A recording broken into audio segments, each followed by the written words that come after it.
Body. My computer is actually not done loading yet because I forgot that I do get a bit of an improvement. Excuse me.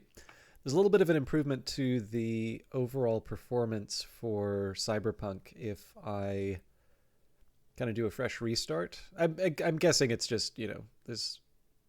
I'm bad at letting the startup stuff sort of accumulate on my computer. Sorry, I'm also just straining out the tea. Okay, but yeah, so I'm just going to give it a little bit of I'm going to give it a minute just for all the things to finish loading. We will jump into Cyberpunk, and then I still intend to do a full stream for today. I have no good excuse for being this late. I was able to get home a little bit later than I wanted, but still at a decent enough time tonight. But I was really late in eating dinner, and everything just kind of fell into place, or out of place, as the case may be, as a result.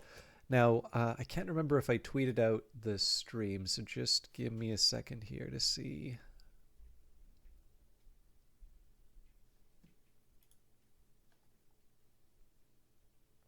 Okay, yes. I realize it's not a creative title on the broadcast, but I did actually want to get started. Okay.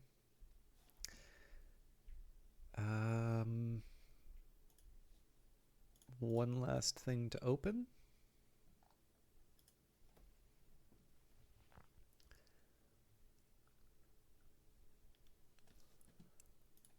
All right. So the catch for starting this late on a Friday is that historically that has usually tanked the viewership, which is fine.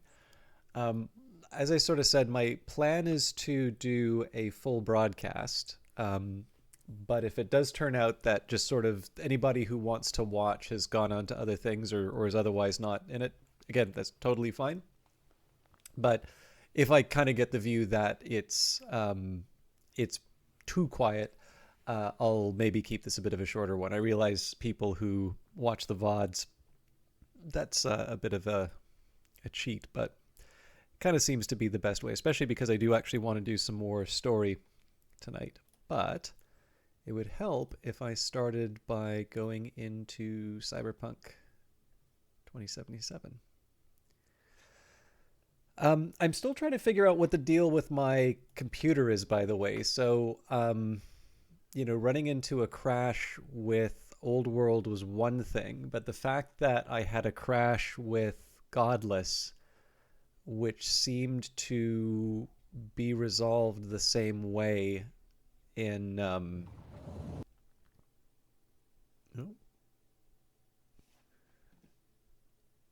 Now that's interesting. Cyberpunk just crashed. And more importantly, I don't seem to be able to... All right.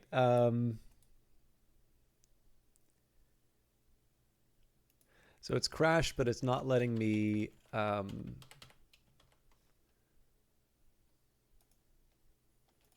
it's not letting me put the window up. Ugh.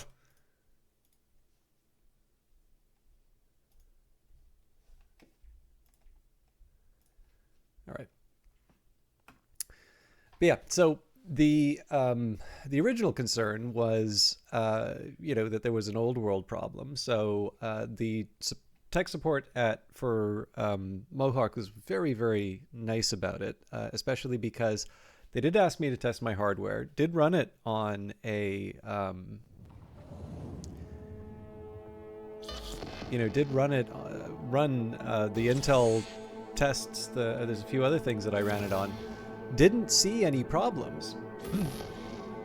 But the fact that I could disable half the cores and not run into the crash, and the fact that that also worked for Godless, makes me think that something's either wrong with the processor or something related. So anyways, we're up and running now. I'm going to try to keep that sort of thing from interrupting the stream too much more.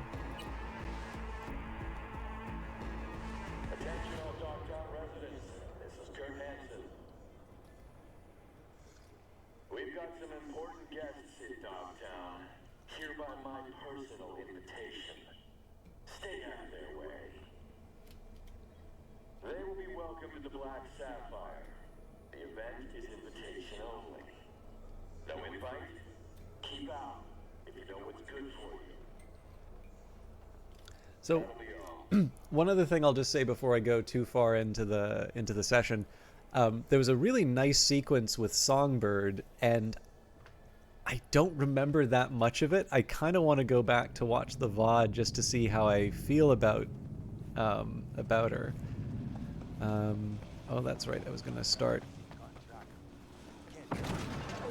with theft. V, I got another moving target. Help it off the beaten path and right into my arms.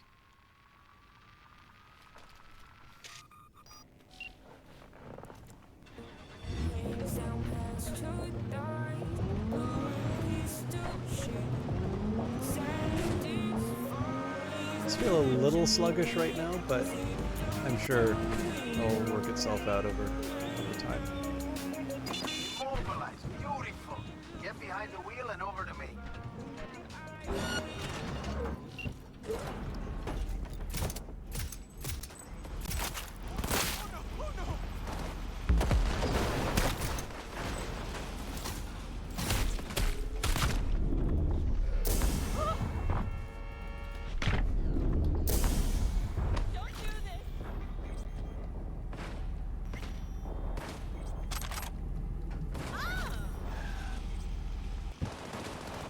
Nice violent start to the day. But yeah, so I know in the title it says that I'm going to do some more main story. I figure, one, I clearly stopped outside that so that I could get into the vehicle. But number two, it does give people sort of a fighting chance to come in on the stream when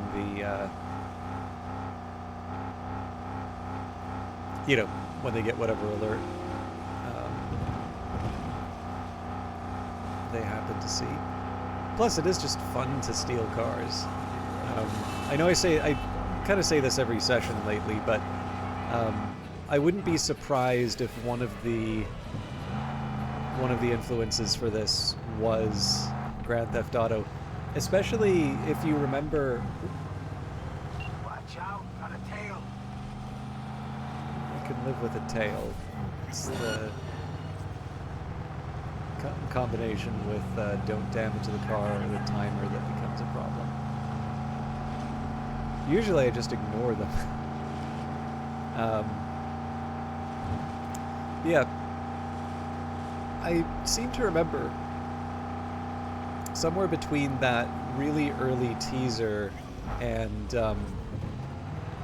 some more concrete information about the game coming out, I seem to remember them talking a bit about multiplayer and some of the plans that they had for it, particularly this idea of sort of Night City being this big sort of living city, like a big place where you could kind of feel like you could do anything.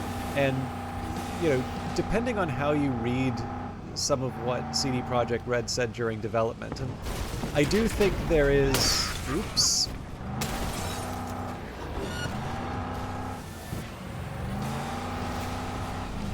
I think I'm getting out of this fight.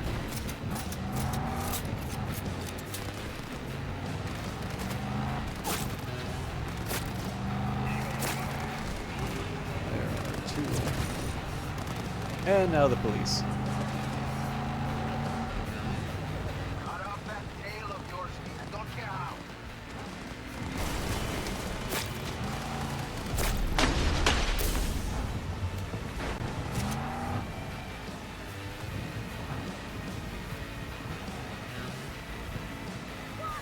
Okay, they gave up.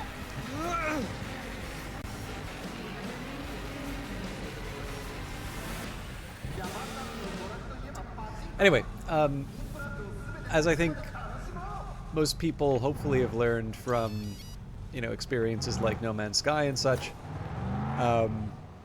don't put undue weight on plans during the development. I don't necessarily think developers go out of their way to deceive people, but I also think it's true that depending on where you are in the game's development, it may be, it may turn out that those things that the the team's very excited about just either aren't feasible or they're detracting from an overall experience. The example I always like taking on this is Sunless Sea, because it's a game that I had heard about long before I played it, and always in very glowing terms. But I do happen to know that it did go through early access, and over the course of early access, they... I need to change my mission. Over the course of early access, I think they went from a turn-based combat, which wouldn't surprise me if you know that the lead designer on that was very heavily influenced by FTL.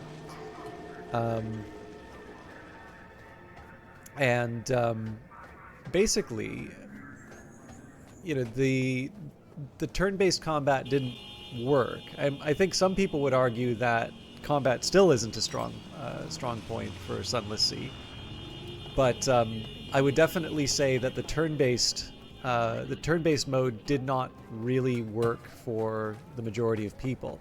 However, there are people who were upset by this change, and in fact, I'd be willing to say that there's probably a number of people who consider this otherwise good game to be ruined as a result of that decision, and that, I'll say they genuinely dislike it in the sense that they are not allowing themselves to enjoy the game that it is. I saw this with Industries of Titan 2.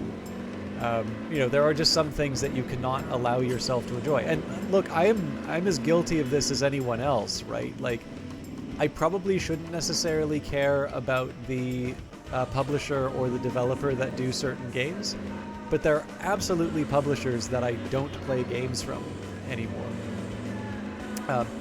Maybe that'll change one day, but right now, I have enough that I enjoy from people that I don't, I don't have that kind of hang up with. That I haven't really felt the penalty for that kind of a choice. I'm not so sure I can avoid the police, but let's see if I can.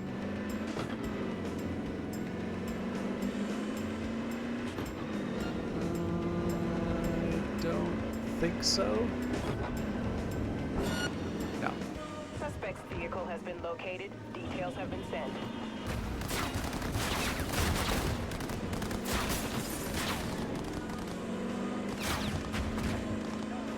I didn't even feel bad about that. The police made me do it. I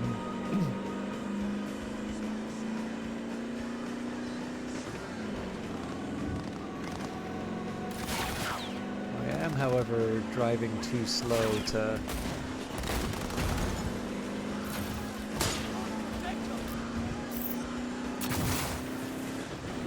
All nearby units, suspect still at large in the area.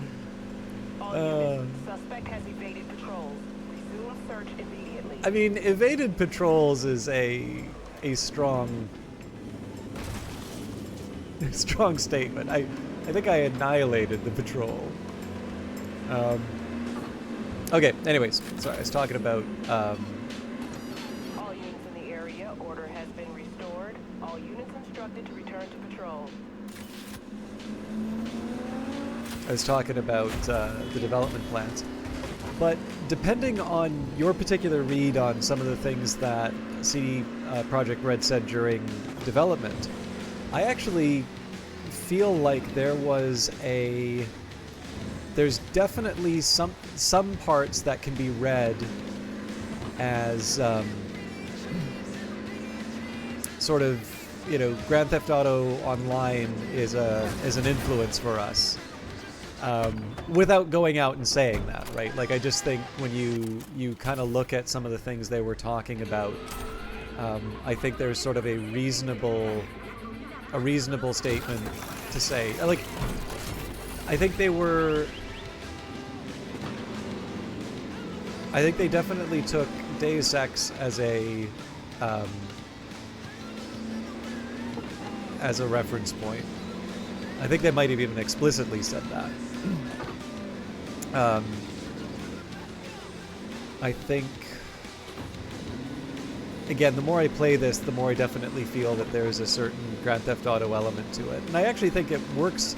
I think it fits rather well for the Cyberpunk setting, right? Like, Night City is a major location. I mean, it is the location, is the setting for Cyberpunk 2077.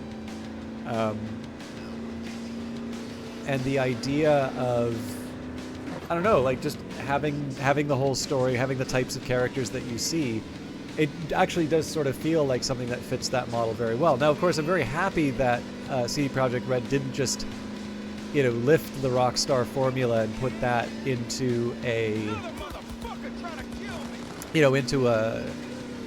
into a more derivative game. I think they've used it as a reference point rather than, the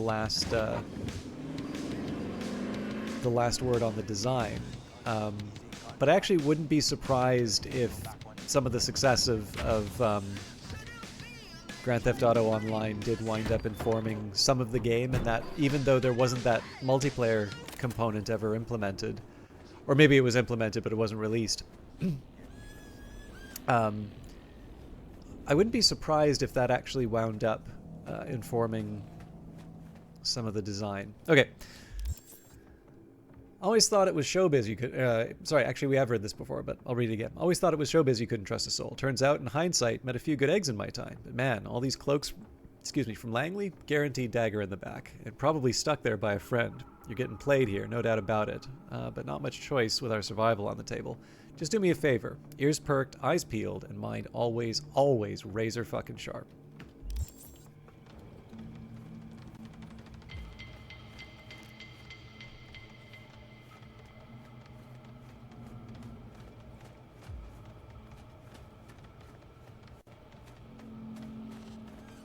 So I'll use the roof if I have to.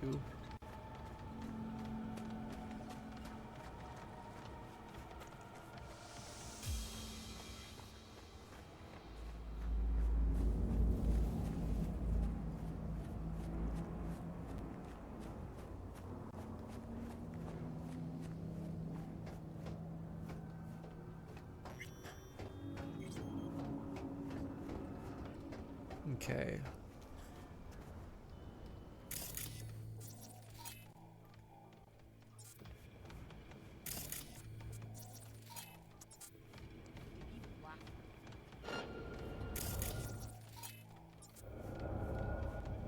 Probably should have pinged before I did anything else.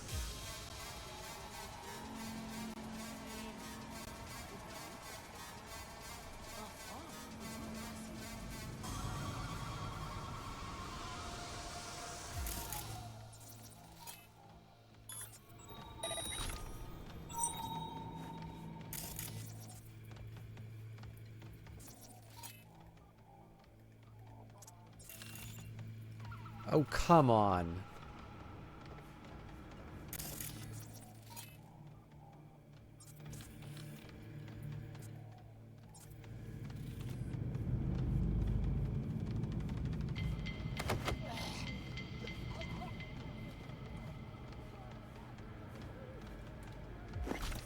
Okay, I got caught on the edge there, so it's a little dangerous just because she may move.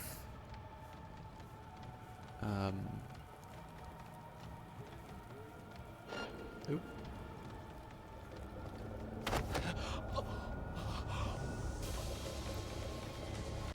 All right.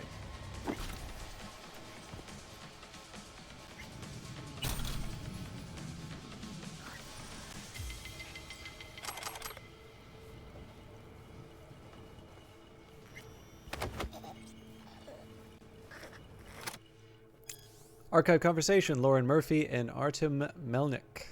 Hey Artem, I heard you got your hands on a bomb for me. You heard right. Well, I need the kind with maximum fuck shit up payload. Can I ask what you were fucking up? A church. A church? Yeah, a church. That one in Pacifica? That's the one. Make the voodoos go boom booms. Wait for him to pile in, I get on the roof, then bust ass out of there. How the fuck do you get up on the roof? Wait, what normally gets up on a roof? Why put a bomb in the church? Or below it? Why all the fucking questions? It's a roof bomb, end of discussion. Make death rain from above. But the building won't collapse. You don't know that. Yes, I do know that. Just get me the fucking bomb. You are stubborn shit. Okay, sorry, I have my tea, but just give me a quick second here. I'll try not to put the break sign on because I'm hoping this doesn't take too long, but I do just need to focus.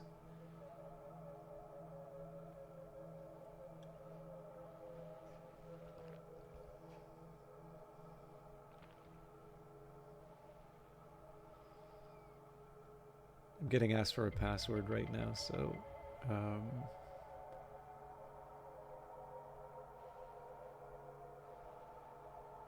and I'm hoping that I don't say it out loud when I type it out. Okay.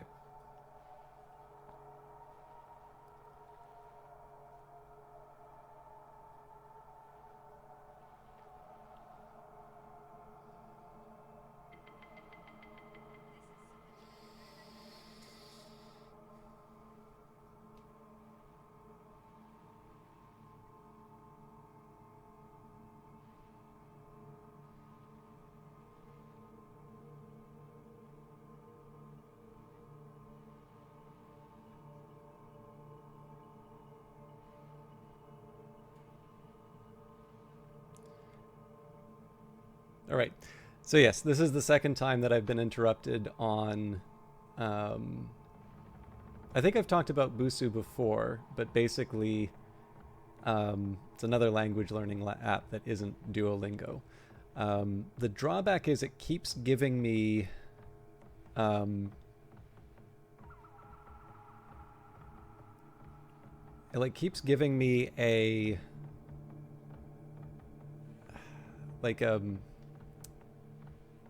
warning to keep the streak going.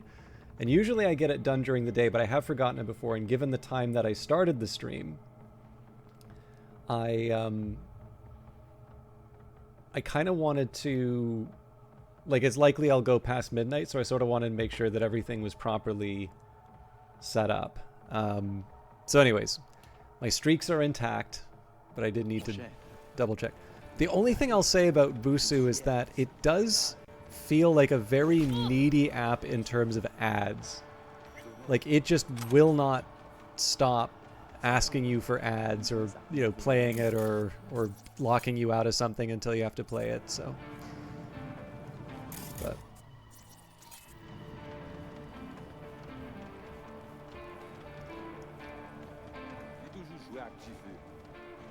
Okay.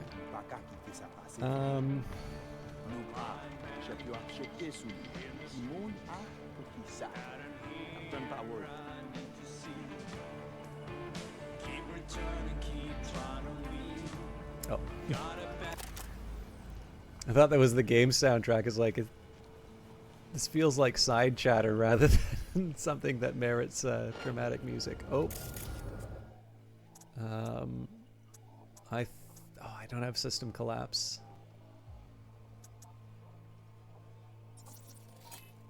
So best I can hope for is distract enemies and buy time. Nice.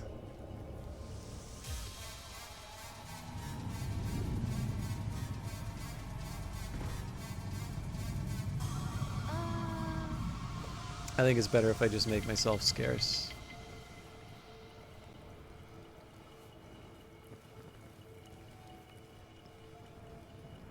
Tout bagay sous contrôle.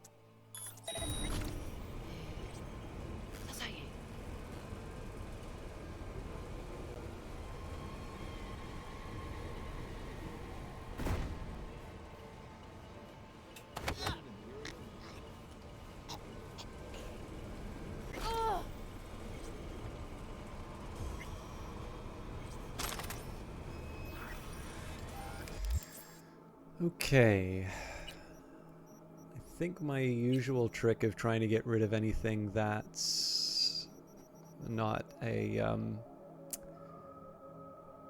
tier 5 won't apply, but let's go as far as we can with it. Well, we're at 629, so further than I thought I would be.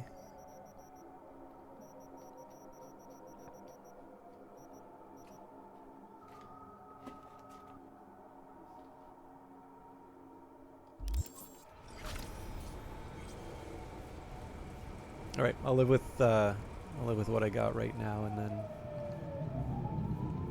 see if I can do a proper clean after this.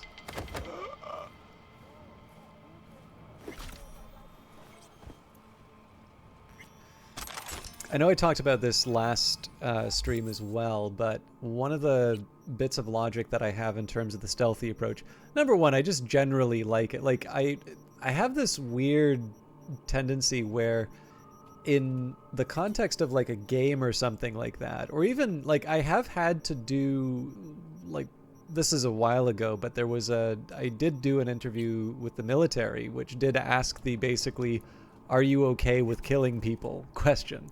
And it's one of those things that, at least for me, you actually do kind of want to put some thought into, right? There is something kind of interesting, for lack of a better term, about basically putting the decision to end a human life in the hands of someone else. But, you know, I did pursue the, hello, Walgreens. Outside of your monkey sphere, you probably wouldn't think about it too much. Oh, right, sorry, I wasn't sure what that was in reference to. But yeah, I don't know, like, I think the big thing for me is just, the weird contrast that I tend to find is that while, you know, at least in the context of pursuing a job, you know, I gave that answer. I have noticed that when it comes to things like, you know, insects and such, like I generally don't like killing spiders or anything like that in the apartment. I always sort of feel like, you know, there's a more elegant way of handling something like that than just ending a life because I find it inconvenient, right? Or like, you know, smushing bugs on the ground or something like that. You know, I feel a little bad at the idea of doing something like that. So, you know, and again, like in terms of games, there's just something kind of funny about the fact that, you know, it's quite easy to solve most problems by like mowing people down, which is a very weird way of thinking of the, it was a weird way of thinking about the world and how to solve problems.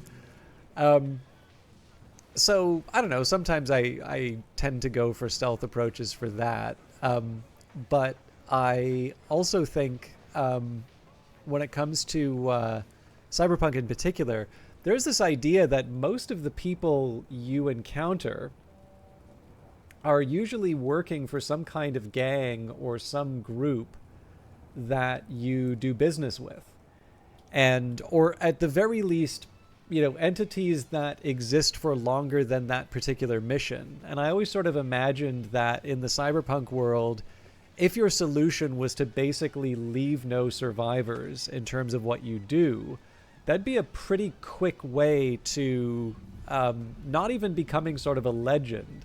Just, you know, you go away one day because you pissed off too many people.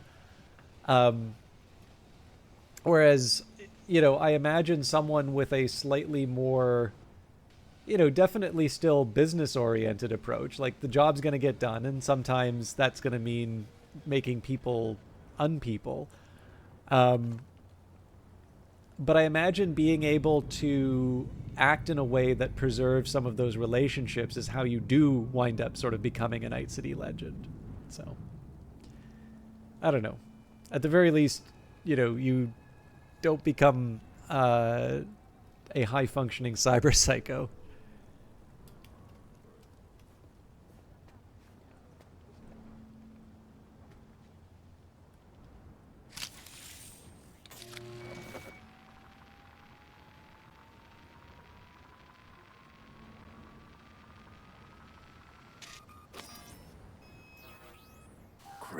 just great.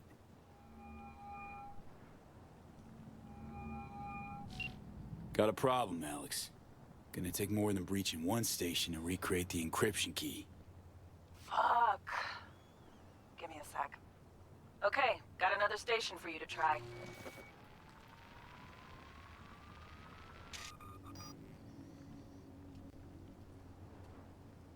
Hold on.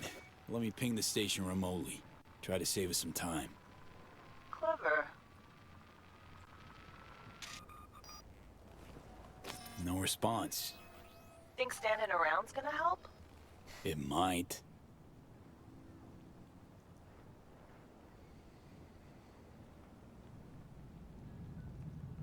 Think we're good with just one more?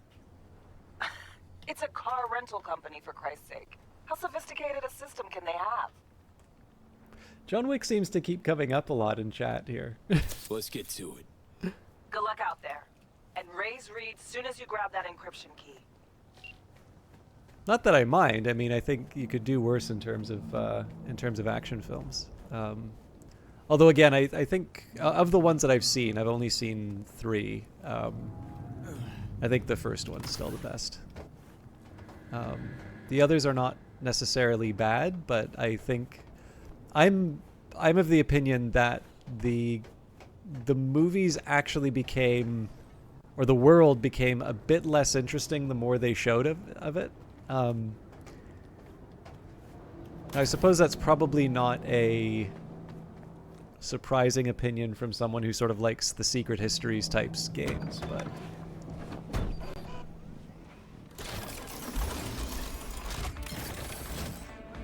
I don't know. The series seems to have done fine without me watching the latest iteration or feeling that the first one's still the best.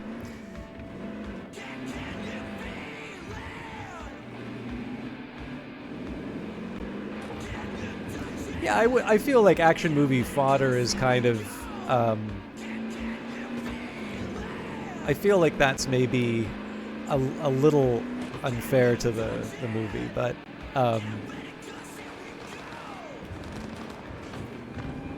I do think they I don't know, I kind of feel like they maybe overplayed their hand a bit.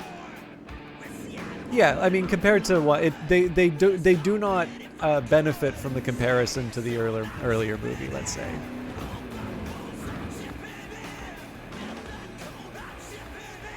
I'm sorry, I gotta steal it. Also, how you doing, Algris? And Tiberiosity's here. Just lurking, not streaming because your throat and voice are I'm so sorry to hear that. I thought you were streaming not that long ago, Tiberiosity. You were doing Final Fantasy last I saw you. Mind you, that may not... you've been playing quite a bit of Final Fantasy lately, so that may not actually narrow it down at all. But I hope you're feeling better soon. Something interesting in the back, too.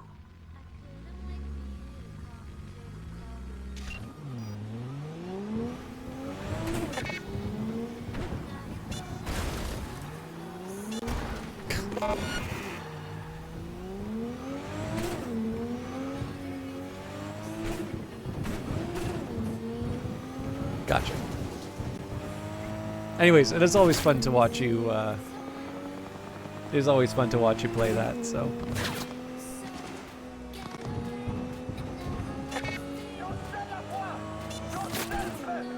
I think one reason I was particularly charmed by your reaction. Sorry, I know you said you were lurking, so don't feel obligated to reply to this, but yeah, I think one reason I was particularly charmed by a reaction to the bunnies was, and I know this is a while ago now, but I have had a coworker who has a few bunnies, and they're all, I don't know if they're deliberately named after programming languages, but they all do actually wind up having, or most of them are programming languages. I don't think all of them.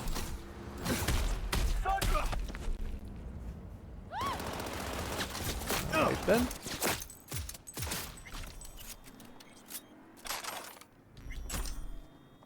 Yeah, so that actually, by the way, that's not a bad example of the, you know, the choice to to take someone out or not, right? Like obviously that guy had a bat, you know, I did the old fisticuffs, tried to keep him alive but subdued. That guy decided to bring out a smart weapon, so handled the job in a little bit tougher way. Comparing anything John Wick 1 is probably unfair, though. You're right, that movie is something special, just like the first Crow movie. Yeah, I mean, I saw that coming a mile away. Motherfuckers won't let you go easy. the first actually the first Crow movie is the only Crow movie that I've seen, but I think the one thing that I can say about that one is while it's maybe not a close adaptation of the comic, I feel that it's at least somewhere within the same like universe. And I've never heard anything about the subsequent Crow movies to suggest that it really bears relation to the source material at all. Now, I will admit, I used to... Okay, actually I still am, but like I definitely am one of the like, you know, let something stand, you know, let the movie be the movie, let the book be the book on adaptations. So, you know, like the absence of Tom Bombadil from, you know, Lord of the Rings is not the sort of thing that, you know, drives me for my smelling salts or something like that, or to my smelling salts. But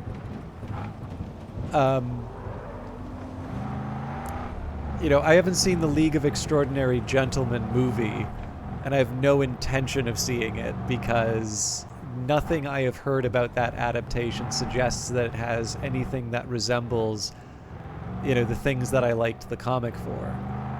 Beyond the fact that I just think it's really cool to have this idea of like a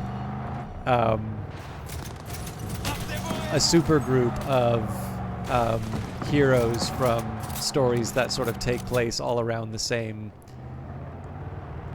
time period. I think that is an absolutely fantastic idea that I'm incredibly envious of Alan Moore for coming up with. But a good example of this is that I remember watching the movie V for Vendetta and thinking it was quite a good movie. And there were like a couple of things. So like in terms of, I can tell you the way that I felt.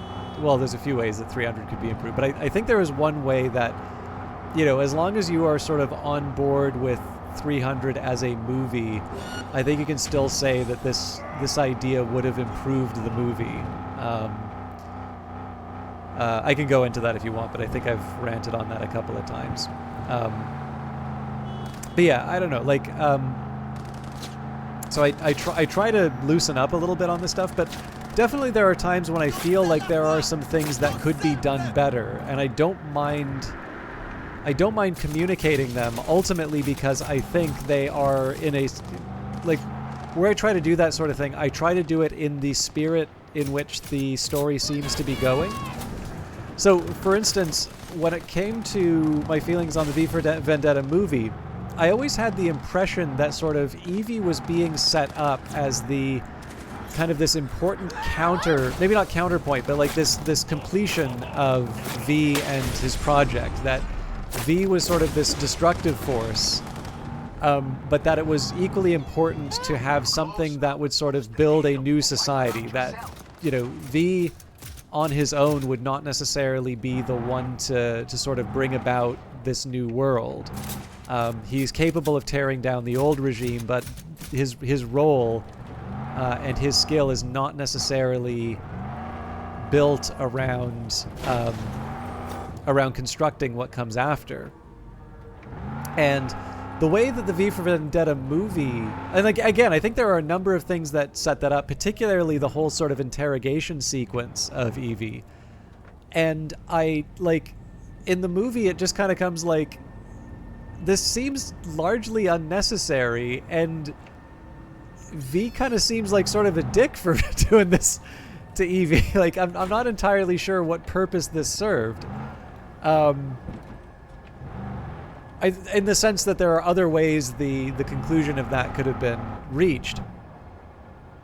So, again, didn't necessarily think it was a bad movie for it, but like the way the movie handles the whole like what comes after is just people see Parliament blow up and everything's great. Everybody just figures out what to do. Oh, yeah, I knew I picked the right merc for the gig. My man will take care of the rest. Now, what was really interesting is that when I read the comic absolutely leans into that all that stuff that I talked about. It actually does deal with the fact that what comes after is a hard problem, and it needs to it does need some kind of it does need more work than just sort of we got to wrap this thing up. We're under contract to make this a 2-hour movie or something. And on top of that, it is in fact the very reason Evie absolutely has her own. She is her own character. She has her own disagreements with V, and does in fact take on that more constructive role. Even though it is still a story that's very much in line with the whole idea of anarchism. And I mean, again, I think you can get a pretty good idea of Alan Moore's politics reading the comic. So I want to be careful in terms of how I say this, because I know a lot of people like V for Vendetta, and I don't necessarily dislike V for Vendetta, the movie. But I will say, having read the comic, I think it is a testament of the source material at how good the movie is, because as good as that movie is, I actually also think that as an adaptation, it's almost like it was a specific effort to do as poor of a job of adapting the comic as it could have been. And again, that is different from saying it's a bad movie. But I will say, if you like the movie, definitely give the comic a try, because it is really, really, it's really, really good. I have not even heard of Code Geass. And hello, Kieran. Sorry, I was ranting a bit. What is it? Every movie and series adaptation after the first are all iffy. They couldn't find the original magic, so the new Crow movie coming out has you hopeful. Well, I mean, it's a... I'll try... There's a couple of ways that I can do it. I'll try and wrap up these threads before going on the specifics. Definitely recommend reading it, especially if you liked the movie, because I actually feel like I said, I felt a hole in the movie, and that doesn't mean that it was a bad movie. It just means that I felt that there was something in the story that was unresolved, and absolutely it was something dealt with in the... Okay. I'll definitely take a look at that, Algren's. But yeah, so... again, I don't want to... I want to draw the distinction between...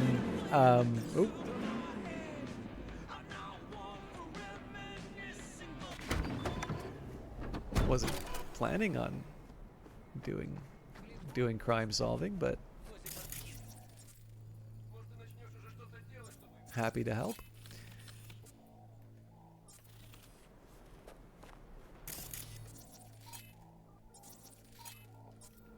But yeah, so again, I don't want the idea of saying that poor adaptation necessarily means bad movie. But I'm also not trying to be provocative. Well, I mean, like, it's all... There's always a little bit of a benefit to being provocative because people pay attention. But like, I'm not trying to be deliberately contrarian or provocative when I say, it almost feels like they were trying to make the worst adaptation they could of the source material. Just because once I saw it, I'm like, yes, all of these things that I felt were missing were in fact anticipated in the written material, impressively so. But again, all of that is in the context of a show that I really enjoyed. Okay, so this wasn't quite how I intended it to work, but I think it'll still do the trick.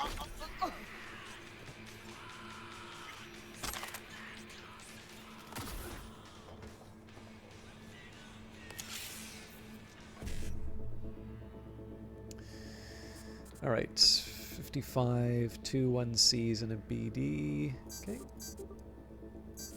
Probably should have thought what the next phase would be. So I don't have a 7A to go for. I think I should just do the E9 and 255s. Hello, Tikri. Procrastinating on your own thing for a bit? Well, you've earned it. You already know that I'm actually very impressed by the fact that you seem to do 2 shows on some nights. So I don't know.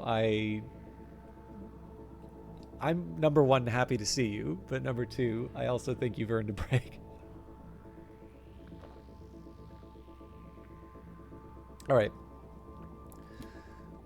What was I gonna say? Just because I'm between actions right now. So, in terms of I wanted to talk about the new Crow movie. So,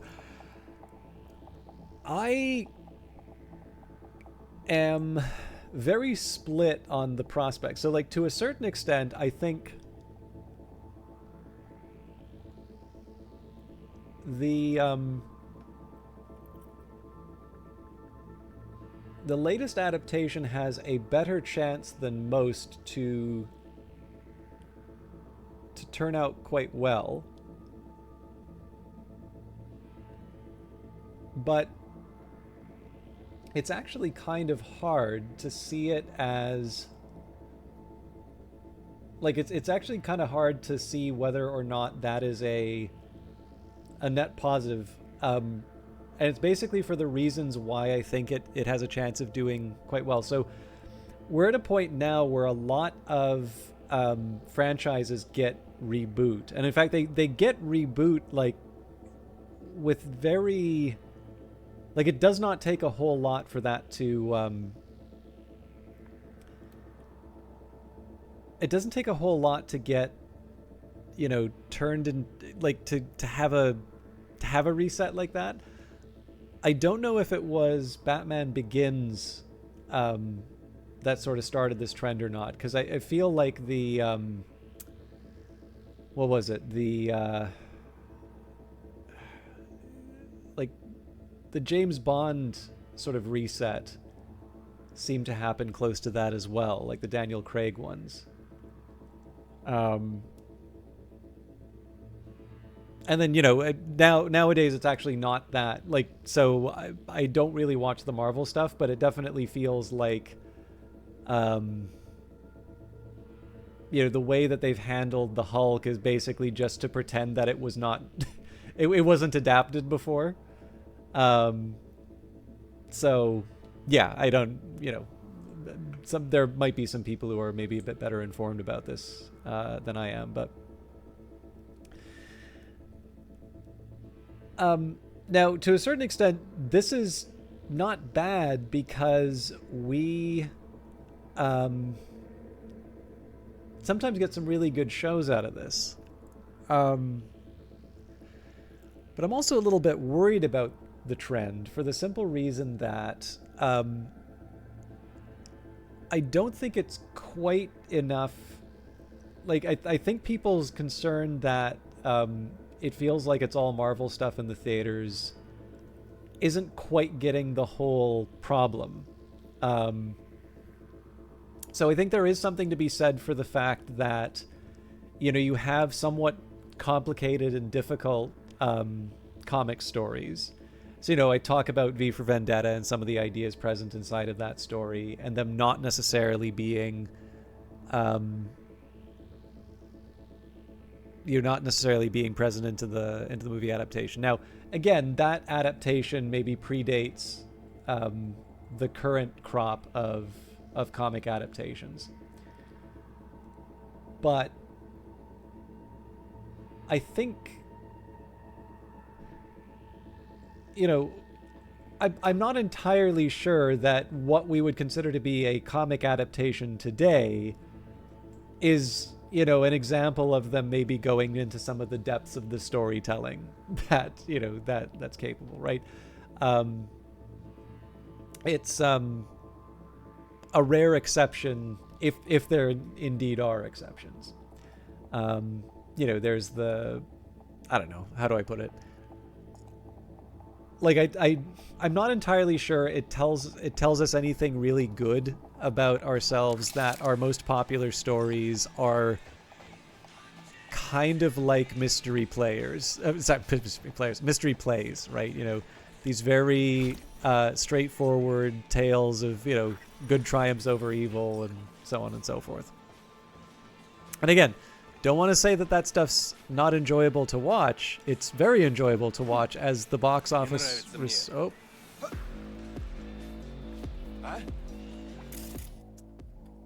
Maybe I can get away with a system collapse. I wonder if I can do this.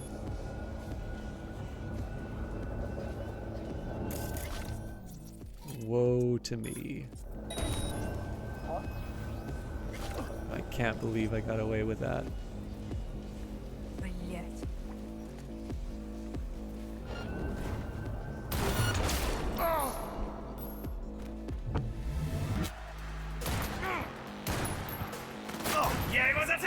They're scavs, I feel a little bit better about doing this.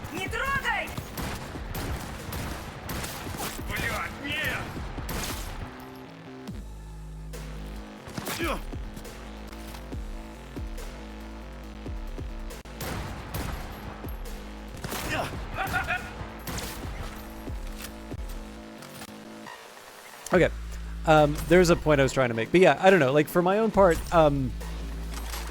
again, I don't want to tell people that they're not allowed to enjoy what they like, right? You don't need some streamer to give you permission to enjoy what you do, but again, I'm not entirely sure it's the best thing when people are spending so much time on stories that might have even been considered kind of simple even around the time that they were created. And again, don't get me wrong, it is not easy to tell, you know, to tell those kinds of stories. But then again, we don't, you know, we put down our money so that we can get something above and beyond. I'm just going to take a second to read this. I am going to get to the point, but I also want to try and play the game. Forever young, are you in your 50s, 60s, even your 70s, but still want to look like you did in your teens? Do you crave the eternal youth of the Arasakas, but can't afford the implants? We've got a solution. One day, Portonamics will slow the effects of aging, helping you look even 20 years younger. You're just one small capsule a day away from enjoying your natural beauty to its fullest, even in old age. Portonamics is completely safe to use. Studies have shown it to be over 95% effective. Tako Tanaka. Incredible. I'm 68 years old and I don't look a day over 40. One of our many satisfied customers. All my wife's friends constantly ask how she bagged her cougar self such a young husband. You should see her face when she tells them I'm actually old enough to be her father. Another satisfied customer. Don't bother getting an expensive new faceplate. Invest in your stunning natural beauty.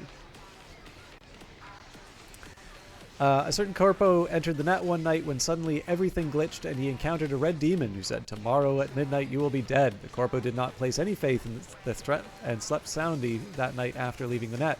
The next day, he went to work and returned home and nothing bad happened. But the next morning, his daughter went to wake him up. His optical implants were burned out, his entire body was scorched and cut in half. If you break this email chain, the same thing will happen to you tomorrow at midnight. If you send this to only 3 people, the demon will hurt someone you love. If you send this to 15, the demon will follow you on the net for 5 days but do nothing to you. If you send this to all your contacts, your biggest dream will come true. It's true. It happened to my uncle. I'm very sorry to send this on to you, but someone sent it to me first. Sounds silly, but forwarding this email will save your life. Alright. So, before I pick up the gold item, I'll see if I can finish the thought. So I mean, again, like I think probably the argument here would be for a balanced diet of stories, but that's actually quite hard to do if there's one form that's sort of dominant at the box office, at least until somewhat recently. And again, I don't want to just rag on Marvel here. I think in general, we are spending a lot of time remaking things, rebooting franchises that either got stale or never found success, buying up IP. And I think, you know, the fact that they are remaking Harry Potter as a TV series and then also remaking, you know, The Lord of the Rings, I don't know, like, it, there's, in my opinion, a little too much looking to the past. And again, I understand the financial reasons why people might want to do this, but I am a bit worried that a lot of this stuff is kind of an indication of maybe a poverty of ideas. It would be actually kind of interesting. I don't know if there's a proper line that you can draw about this, but I do sometimes wonder, like, is this what happens when you have a lot of people who maybe cut their teeth on making fan fiction and so are maybe not, you know, maybe not experienced in doing that hard work of sort of finding out what they want to say and how to say it well. Yep, Harry Potter's getting made into a HBO series, I believe. And again, I don't want to try and suggest that the results of these are bad. They're often quite good. But, you know, there is also that worry that, you know, are we, like, you know, at what point do we point and say, this is an example of sort of the sorts of stuff that we wanted to talk about in the 2020s, right? Is it, you know, this constant looking backwards? Like, is it basically a bunch of people saying, oh, weren't the 90s so great? You know, we got to go back to that. You know, oh, today's so horrible. Like, I've already complained about this, but, you know, there's a writers group, and I like just internally was so frustrated when I was talking about how, like, I was kind of talking about the hieroglyph project of science fiction authors specifically wanting to move away from dystopias and try to write the type of, you know, the type of science fiction that inspired big things. Again, there's always one person who makes this argument, and I just hate this argument so much. It's like, well, you know, they're writing, you know, it reflects the times that they're in. Like, you know, we're in somehow this uniquely terrible point of history. And number one, I think it just betrays a certain ignorance of history. You know, I'm not trying to suggest that, you know, we're in some kind of golden age or something like that, but I don't know. History-wise, I still feel I've gotten pretty lucky in terms of the draw, in terms of a time that I'll be alive in.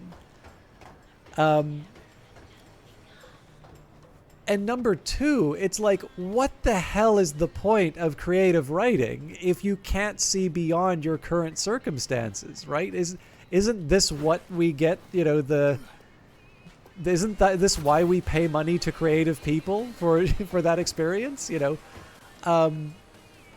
To be honest, that kind of argument really strikes me as just kind of, okay, well, you know, the writers are really just only interested in talking about themselves, and because they feel they've got it tough, you know, I have to put up with another boring dystopia. Although I don't even think that's the reason why. I honestly think the reason we see so many dystopias is that Hunger Games sold a lot of copies, and so you basically see a whole bunch of sort of YA dystopian fiction. And it's sort of someone's, you know, get rich quick scheme. You know, they don't go make a video game because that costs too much money, and you need to know how to, you know, generate some art and some, you know some programming. But everybody can write. So that's probably a little too unfair. But But no, like it's honestly, it's an argument that pisses me off for so many reasons. Happened with that. Yeah, no, I don't doubt that for a second. I remember I didn't work on it, but there were a couple of very clear cashing in on the vampire thing TV shows. But yeah, I don't know. Like there is something to be said for a creative environment where people are spending a lot of time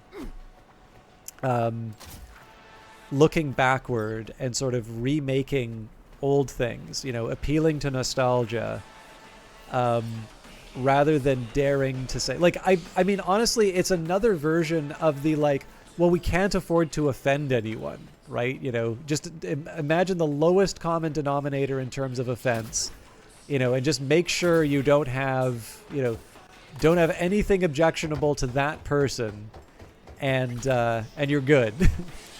And obviously I'm not talking about, you know, just being offensive for the sake of it. There's no shortage of terrible comics who will give you examples of that.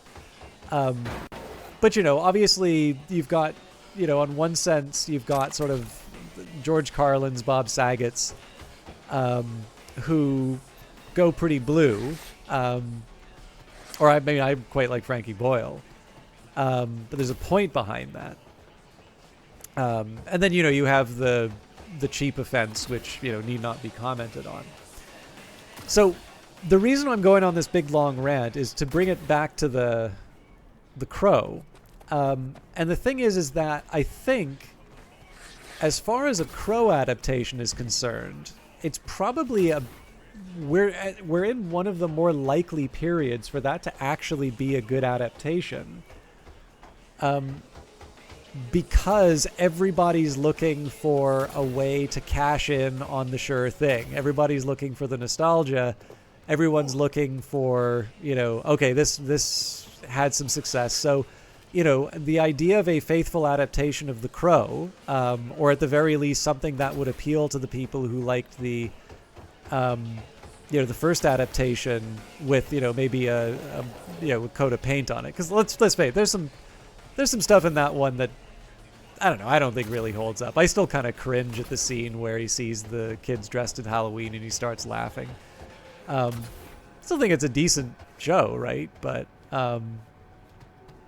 yeah, I mean, like, it's, you know, I feel like the conditions are such that an adaptation of The Crow will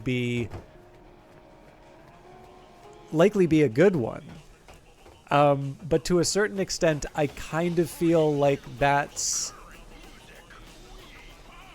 giving up a little bit too much. Like, I'd honestly be happy to have a bad Crow adaptation that I can ignore, and people taking advantage of the fact that, like, our camera phones are probably capable of, you know, better resolutions and, you know, and colors than the ones that shot the Star Wars prequels, right? The Sony cameras, I think F950 or whatever it was called. You know, like, it honestly has not been easier to make a movie, whether it's an animated movie or a live action one. You still need to spend some money to, you know, if you want to have a particular Hollywood look, you're definitely going to be paying for some gear. But I don't know, right? Like, it's really hard to say that people are being constrained in terms of the tools. And this has been true for a really long time. And yet, despite the fact that it's never been easier, a lot of the time and effort seems to be going into, you know, things that really just seem to indicate that people have run out of stuff to say, or haven't developed the ability to say something. So yeah, like I said, I would probably be willing to trade a forgettable Crow adaptation in exchange for someone who just shows me something I've never seen before in the movies. Anyways, hopefully that wasn't too depressing for everyone, but... Look, I don't know which one of you gonks sunk those wheels, but I do know one thing. If the merch isn't here tomorrow morning in full and bone dry, all of you shitheads are going to be shitting lead.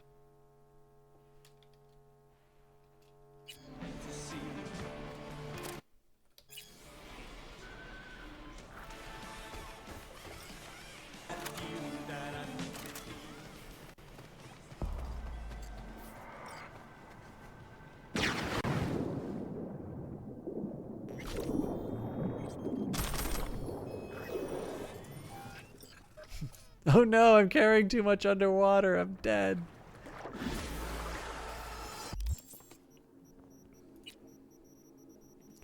I will also say, too, I'm sorry that this is kind of turning into the Alan Moore fan channel, but this does, to a certain extent... You know what? There might even be a quote about this. Let me just take a quick second and bring this up. It's when he was talking about Century, which is the third volume in... Okay, sorry, I got to be careful about this. So, The League of Extraordinary Gentlemen had Volume 1. Volume 2 is this really amazing follow-up on the premise. I'm really, really impressed how they sort of one-upped the first volume. Sorry, I'm just going to have some tea.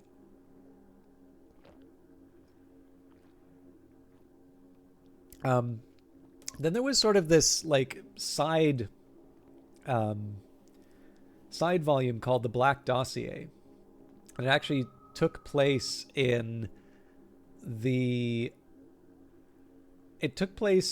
after the fall of the regime in 1984, which I thought was really interesting. James Bond appears in an interesting way too. But that one seems to be a little bit more, it's almost kind of like a compendium. It sort of talks about previous iterations of the League. So volume 3 was called Century. Let me just see here.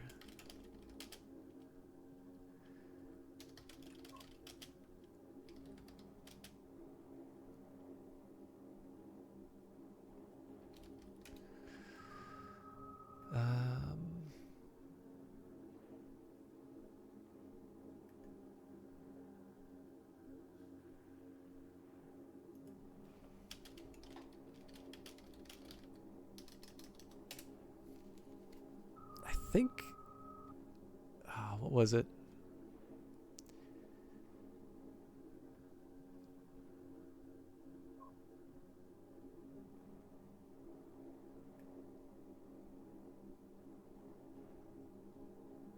I think TV Tropes might have had it.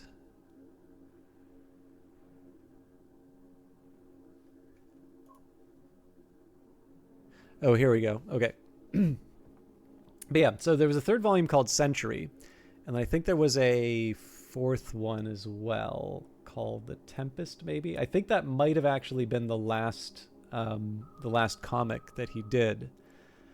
He does have a collection of short stories, though. Anyways, so this is a clip from an interview. Unfortunately, I can't find the rest of the context for it, but here's the quote in an interview with John Higgs.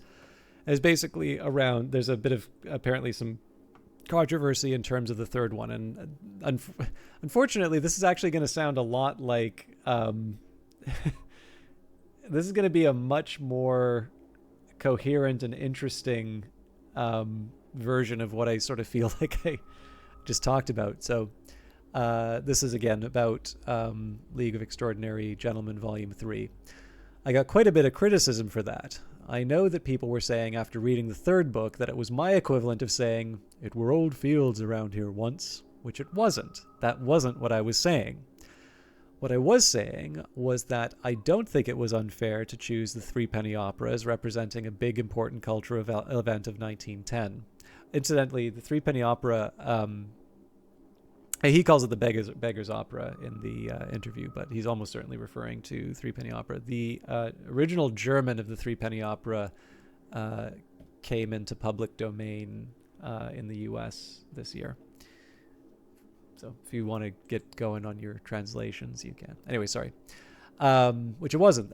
Sorry, my equivalent of saying it were old fields around here once, which it wasn't. That wasn't what I was saying. What I was saying was that I don't think it's unfair to choose the Threepenny Opera as representing a big, important cultural event of 1910. I don't think that it was unfair choosing Donald Campbell's performance as representing a big, important cultural event in 1969. And I don't think it was unfair choosing J.K. Rowling's Harry Potter as representing a big cultural event in the early 21st century. I would say that if you were to plot these things along the graph, the line isn't going up. I think it's a fair comment that our approach to culture in the mainstream has degenerated. I wasn't saying that all culture in the late 21st century was rubbish, or I wasn't saying that culture was doomed.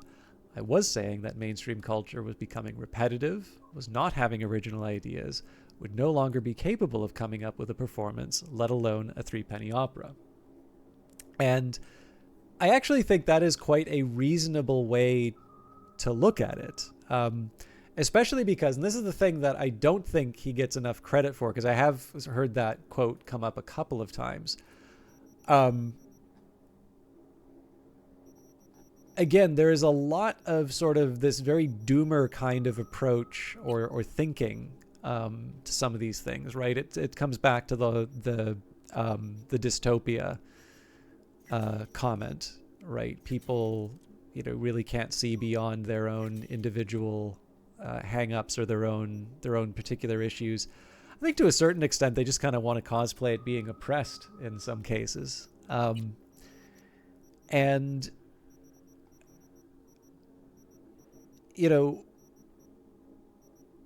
the reason I won't shut up about this is that I really do feel that there is one clear way out of this, and that is not to accept the premise, right? Don't accept when all of your writer friends around you say, oh, but, the climate, oh, but fascism, oh, but, any of these things that they're worried about, all legitimate concerns. But what I hope people would do is basically do what Padachevsky did when he got pissed off at television. He sat down and wrote this amazing 2-hour movie called Network, which has the, I'm mad as hell and I'm not going to take it anymore scene. A movie that has only gotten more relevant as it, with each passing year. And I think that movie was made released in 1979, right? Like, you don't accept, and by the way, if you want an example of a period of time that was full of distress, like, that's it. That is definitely one which, if you want some historical perspective, that is one that, I think some of the people who feel, we have so many dystopias because of the time we live in now, definitely take a look at the conditions under which Network were written. First you've got to get mad. Like I said before, what is the point of having creative writers, or any kind of creators, if they aren't going to show us something beyond what we can already see for ourselves? And so, again, I think the emphasis that should be put on that interview is, not the idea that, all 21st century culture is rubbish, but rather there's a problem. We need to diagnose the problem, and then we need to work our way out. We need to get to that point where we are contributing to this very long and very interesting tradition in terms of creative works. And I see absolutely no reason why we can't do that, provided that we sort of yank our heads out of our asses and actually do the work. So, I don't know. I've always seen that quote quoted in a disparaging way, but it's actually the one that I would argue should be like, no, this is a roadmap for how you get out of it, right? So yeah, like I said, I'm not sure if I'd want a good Crow adaptation if it meant that somebody would make a new Crow, but you're just gonna relax and watch Twitch instead. Yeah, I am part of the problem making my own derivative works. But But then again, Howard Beale's is saying, "I want you all to shut off your televisions right now in the middle of this sentence," so on and so forth. Anyways, good to see you, Lord Gloom.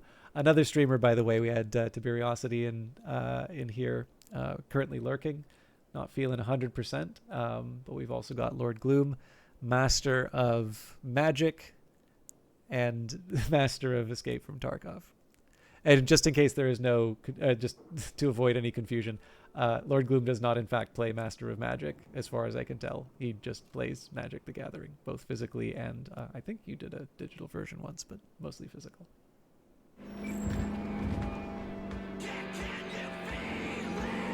Status report. So me contacted me. Got news. Let me hear it. Well, first off, we're being greenlit. VIPs ready to be served. Music to my ears. What else? Songbird opened up a bit about her sitch. It's looking bad. Real bad. His techs are only shot. I hear you. I do. All the more reason to focus on the mission in front of us.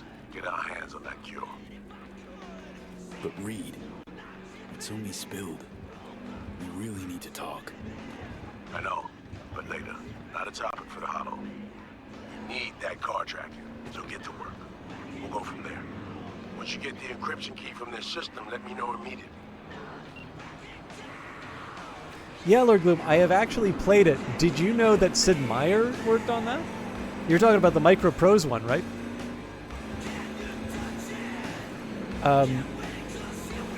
I feel like Thronebreaker started to go down that path. So this might actually also be an example of a constraint. This might be an example of a constraint working well in the creator's favor.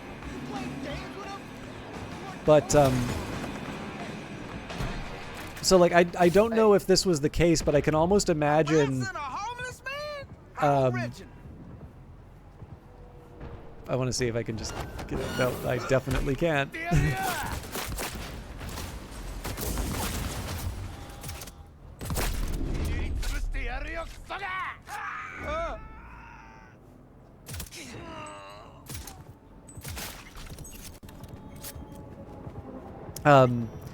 So like, I don't know if this is true or not, but I can almost imagine, a company like Wizards of the Coast. I think they were the ones who had the rights at the time, but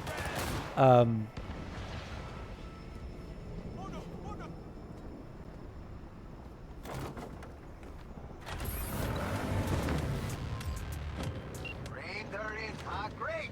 Now grab the delivery cords and drive. But yeah, I can almost imagine them saying, it's like, okay, well, we don't want this to cannibalize sales of like our main moneymaker, so you can't actually put all of the you can't actually just make it playing the card game in a digital way, and so as a result they added that like meta layer. Again, I don't know if that's true or not, but if that was, they actually did a beautiful job of working around that constraint. Because obviously the the modern format works very well because everybody knows what DLC is. But could you imagine, like, I don't know, buying a CD at the the cash register to get your randomly generated booster pack? Yeah, it was top-down. So, like, there was basically an overworld where you would go on adventures. You would go into dungeons. And it's kind of neat, right? Because at least as far as I can tell, the fantasy of Magic the Gathering, the card game, is, you are a wizard casting spells against another wizard, in this big sort of epic battle. And so there's something kind of neat about this idea of you not starting off with this massive library of spells, but rather you, walking the earth, trying to find the most, rare and powerful spells to to become a more powerful wizard with. But of course, that magic being coveted, all of that's also going to be found in the more dangerous places where you have to work harder. So yeah, I don't know. I think it's a format that would still actually work very well for a number of games. But I can't really think of a lot of examples that have. Oh God.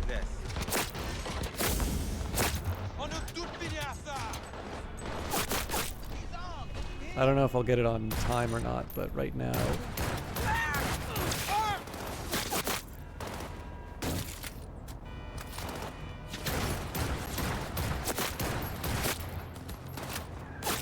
My cover! No!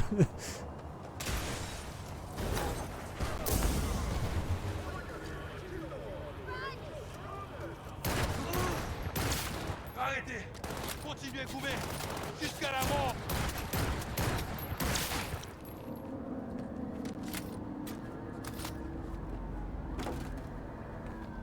Suspect's vehicle has been located. Details have been sent. Sacre bleu!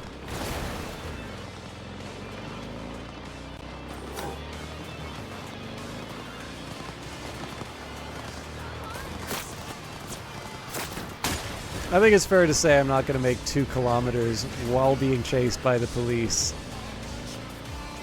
in less than a minute. Mind you, if I am going to do it, probably doing it on a bike is the most likely way.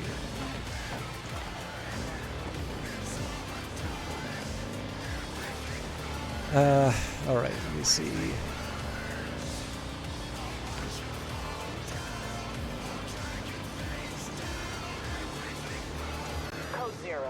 I repeat, code 0 in this area. All units I will catch up resume with what normal chat's saying in just a bit. Yeah, 20 seconds isn't happening.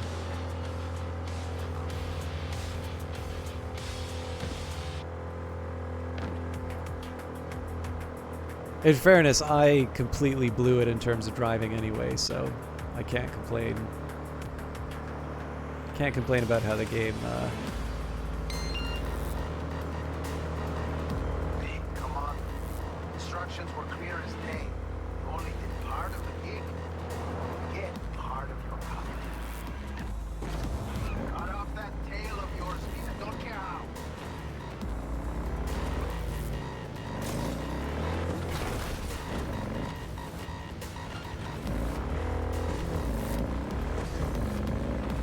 You know, we weren't that far off from the timer, but... Maybe switch up your game. Try a little harder next time. Okay, anyways, Thanks for the help, V. My chum will do the finishing touches. you would save scum so much as a kid. Appreciation's waiting for you in the drop locker. That is one that I definitely feel, like if clearly there are almost certainly rights reasons that are holding it up more than anything else, but I feel like that is one that GOG would get a ton of goodwill for bringing to the platform.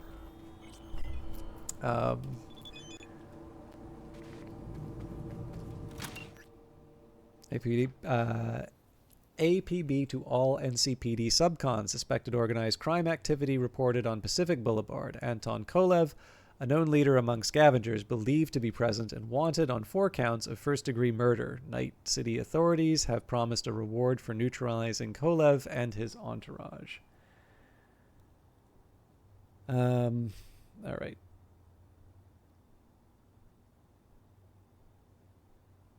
I'm debating on trying to...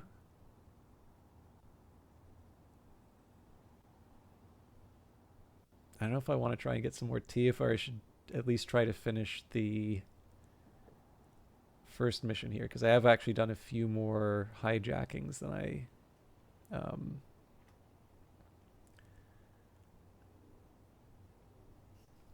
wanted.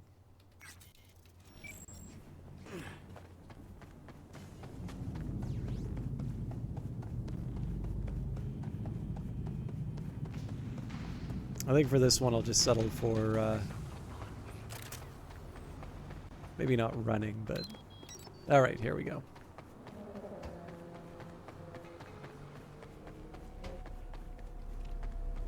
Yeah, I do believe this is a game that Sid Meier talks about on his in his biography or autobiography, Sid Meier's memoir. So another one for your library cards.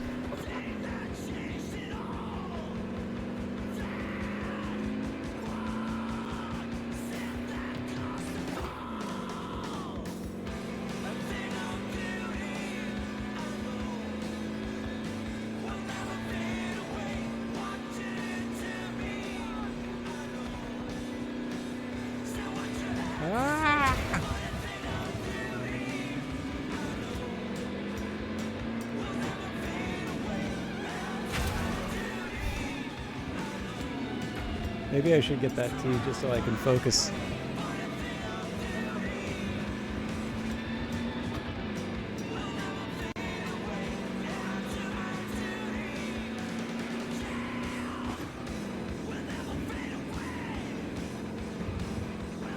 By the way, I really do like this rendition. I don't know if there's been other renditions of Never Fade Away, but I actually really do like the way that Samurai sounds in this. You're gonna win so. Oh yeah, sorry. This is the other thing I wanted to say. So, for how many of you have seen Better Call Saul, the TV show?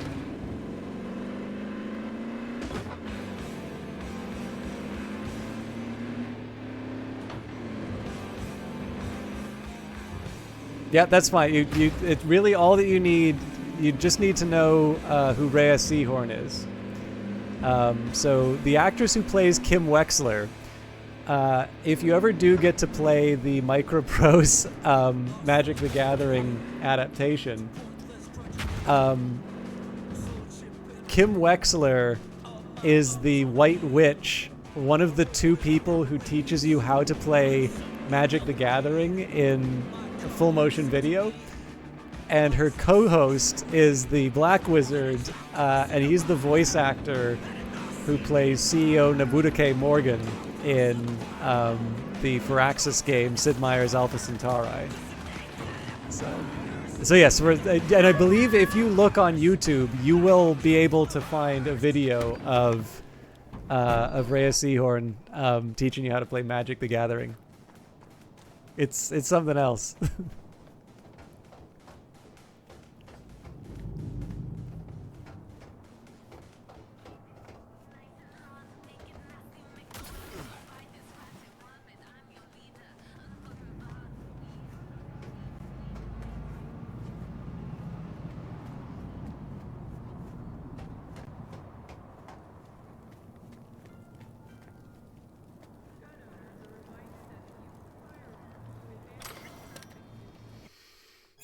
Jake Carson, hey, remember those car rental folks who I rented out my roof to put those antenna things up? So they say they threw a lawsuit at me. What should I do? Oh, Jesus, what did you do? Me? Nothing. But they're writing me, telling me about some power outages, which ain't my fault, saying it's a breach of contract. Are they a subsidiary of a larger legal entity? A what now? Are they under anyone's umbrella? Big parent company? A megacorp? Why does that matter? Well, if they're a solo operation, I think you'll be fine. A small fry corp isn't going to burn its entire legal budget on you. They'll write an angry letter, blah, blah, contractor shares responsibility, blah, blah, whatever. But if they put a big corp up to bat for him at court, just spare yourself the pain, pony up and buy some backup batteries, and keep your mouth shut. Yeah, so I want to be clear, so far as I can tell at least, the Microprose Magic wasn't a live action game, but they're... Looking for something? Won't find you here. Nothing to find. There were video tutorials.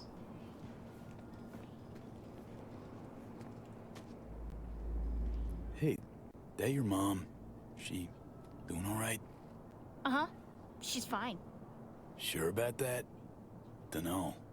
Maybe you ought to tell someone. Nah, she just came down from 2 days of BD. She'll wake up soon, snarf a scop dog, and cry about having a headache. She always does that.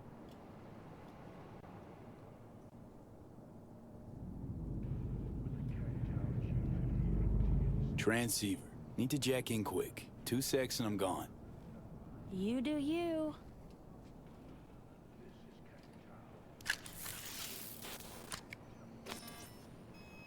Borked.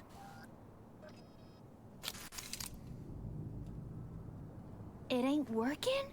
Jesus. You want a hint? I can tell you how to fix it if you really want to fix it. Old people need help with this stuff sometimes. So, yeah, turn it off first, then turn it back on. You know, I can tell you where to look for the on button for 1,000 ads. Interested? Thanks, but no thanks. Be fine on my own. Sure. Yeah, totally. What about 10? I'll help you for 10 ads too. Okay. Eddies are all yours. Nova. Done deal. So, switch. Where is it? I don't know exactly. Around here. Telling you where to look, not where to find it. Just like I said. We'll play hot and cold. If you're close or far, we'll holler hot or cold. Let's start playing. You'll get it.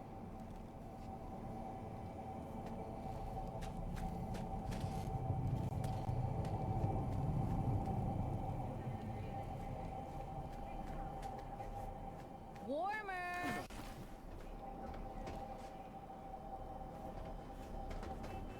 Warmer. I want my $10 back. What the fuck? My PC! No! And the best fucking bit, too!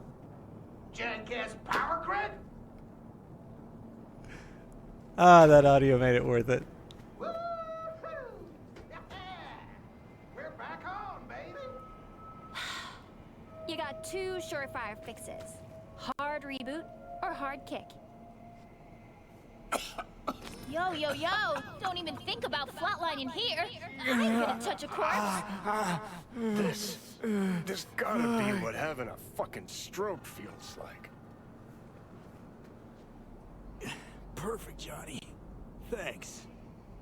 Wasn't on purpose. Just gotta pick up the pace. Clock's ticking. I'm doing what I can.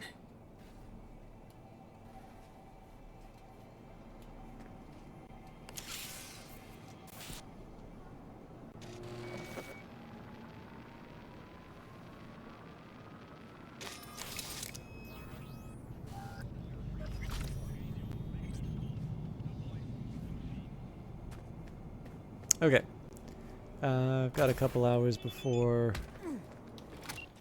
Solomon Reed calls. Encryption key received. Nice work. I'll get a start on tracking Aurora and Americ. As soon as they're near Dogtown, we'll know. We're in business.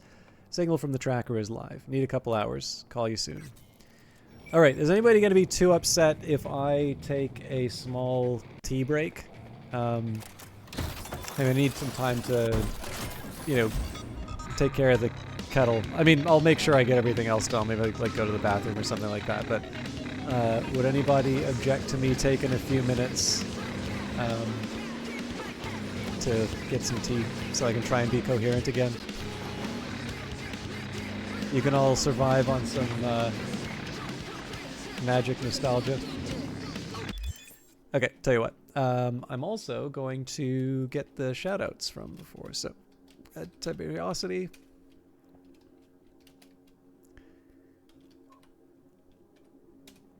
And Lord Gloom. Okay. I'll be back as soon as I can. But as always, I do encourage you to get up, have a stretch, and otherwise take care of yourself. I'm going to take the time to boil the kettle and properly get myself sorted. So I'll try and keep it short, but I am going to make sure the tea's ready and all of that. So see you in a little bit.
All right.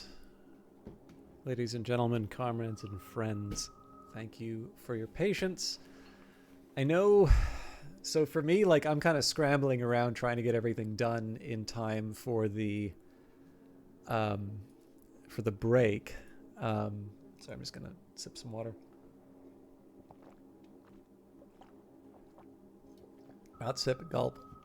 Sorry about that. But the thing is, I'm also kind of aware, like, even with like, dead air sounds like an eternity. 1 minute of silence already is a pretty pretty big wait. So yeah, again, I apologize. I know it's never fun, but you got to do what you got to do. I will mention there is a streamer who I really like who actually has a very small number of people watching them right now. So I still kind of want to do a full stream. I don't want to, like, deliberately cut things short. But depending on how things go, if there's a natural break, I might try and host them just so they can have a little pick-me-up. Hey V, now that those pesky transceivers are all sorted out, how about stopping by the Moth? Kick back, take a breather. Already got a bottle open, the kind for special occasions. What do you say? The hardest part of a mission is always the waiting. Hell yeah, thanks for the invite. A little drink won't hurt. You might want to hurry. This bottle will not last long.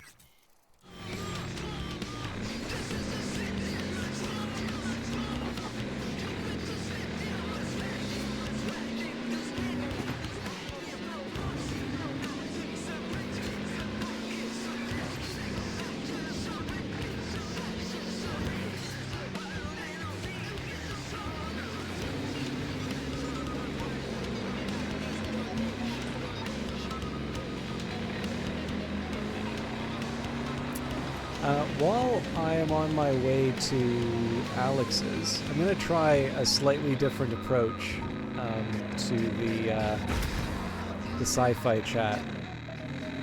Does anybody here have sci-fi that they like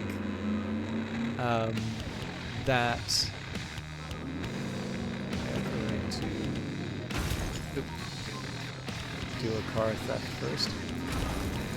That isn't Cyberpunk that they'd like to mention, and maybe reasons why would also be nice. I have a couple that I can share. Actually, partly because my coworker likes this stuff. Already know how it's done. I would like to hear chat's thoughts if they have any before I leap into my own nonsense.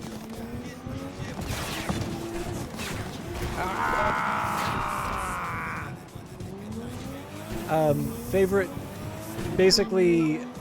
types of science fiction that aren't cyberpunk. It's not that I want to discount cyberpunk, it's just that we're currently playing it, so I figure we can talk about this game if it really comes down to that.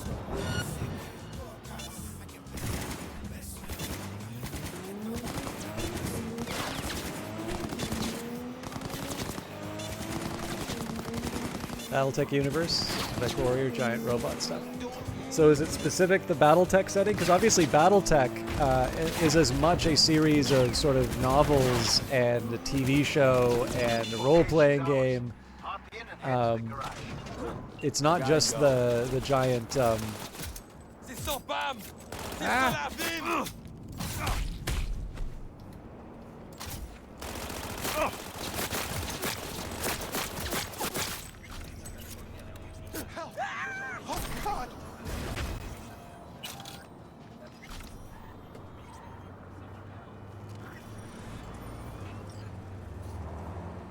Yeah, it's one thing I was very pleasantly surprised by, because this absolutely was not guaranteed for that game, but the Harebrained Schemes Battletech, I thought did a wonderful job of treating it as a proper entry into Battletech, which is like the story, the motivations behind all of these characters and why they were doing what they were doing, was clearly a priority for that story. I like that quite a bit. Okay, I think I need to start getting rid of some duplicates. So, Shura, Tama.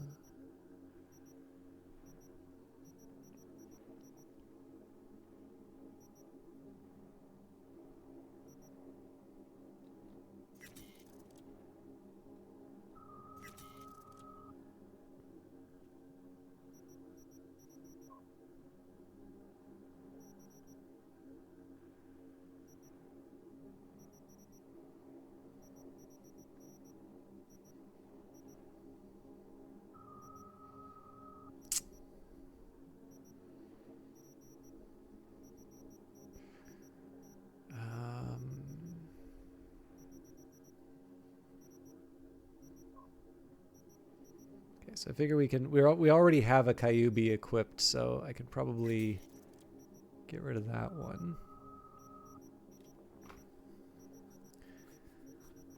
The Ajax with only 3 is probably worth dropping too. Sci-fi isn't your favorite genre, but you really liked the three stigmata of Palmer Eldritch. So first of all, I love that there's a Philip K. Dick reference in the chat.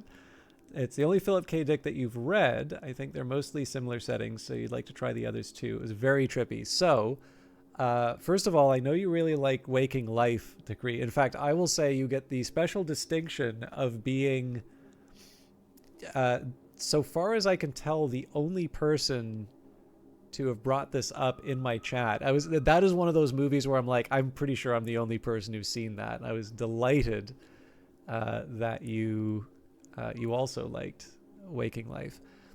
But another very good book by Philip K. Dick is A Scanner Darkly. And A Scanner Darkly is an adaptation by the same director, Richard Linklater.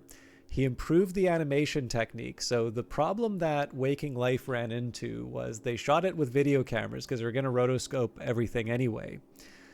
And their reasoning was that they didn't need to put any effort into the lighting because in the end, the animators would be drawing over it anyway. And what they found was that the animators actually did tend to restrict themselves to what was observed on the screen. So if the film looked flat, which of course it did because they didn't put any special lighting in, it's not to suggest it's not a good looking movie, but once you look, you really do notice that it does not have the sort of like depth that you would associate with sort of a motion picture in terms of just kind of the quality of the imagery. It's got a unique style, but definitely it looks a little bit like it's drawn over home videos as opposed to drawn over, a professional production. And so in addition to being an adaptation of a very good book by Philip K. Dick, they used the same animation technique in Waking Life, but they did make sure that they actually had, a proper camera and lighting department, and they made sure that it was appropriately lit. So it's got Keanu Reeves in it, Woody Harrelson. There's a couple of other actors. I think Winona Ryder might be one of them as well. I thought it was a very good movie. Now, obviously, there's a difference between movies and books, as we spent plenty of time talking about in the stream. But I definitely think, particularly because of what we've talked about before, I think that might be one that you get quite a bit out of. I hope you get quite a bit out of. And for those of you that have not seen Waking Life, follow Kree's excellent example and do yourself the favor. It's quite a good one. For those of you who like sort of 90s independent films, you may have heard of a film called Slacker. So, director of Slacker made a movie that's a bit like Slacker, but it's animated and it sort of has this dream logic to it. It's very good. And I guess if you like Waking Life and you haven't seen Slacker, you should probably watch Slacker. But yeah, but I will also say this is not, this probably wouldn't be like some of the other Philip K. Dick stuff that you might read and enjoy. But I really did like The Man in the High Castle. And what I've seen of the adaptation, it actually seems to be pretty interesting the way that they handled that adaptation, although I'm not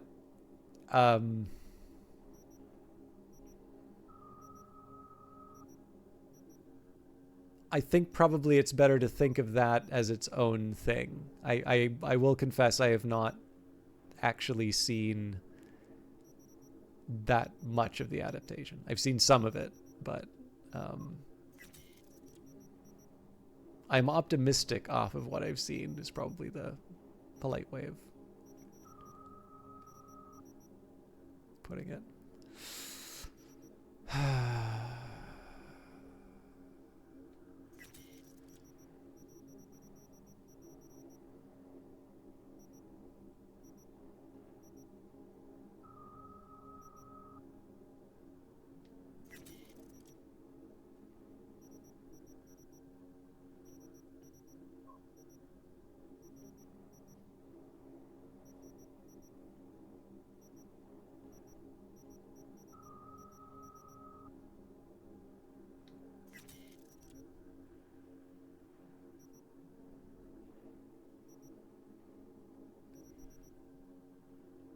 Sorry, I'm just trying to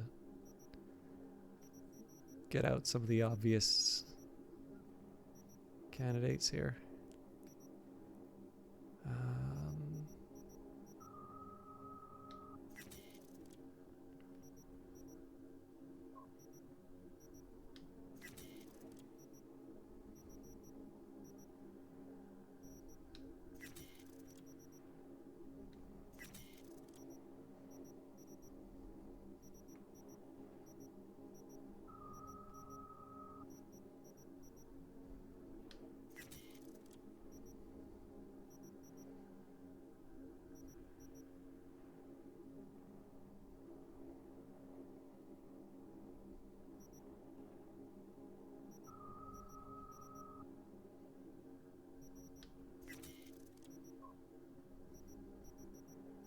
God, I've got so many duplicates.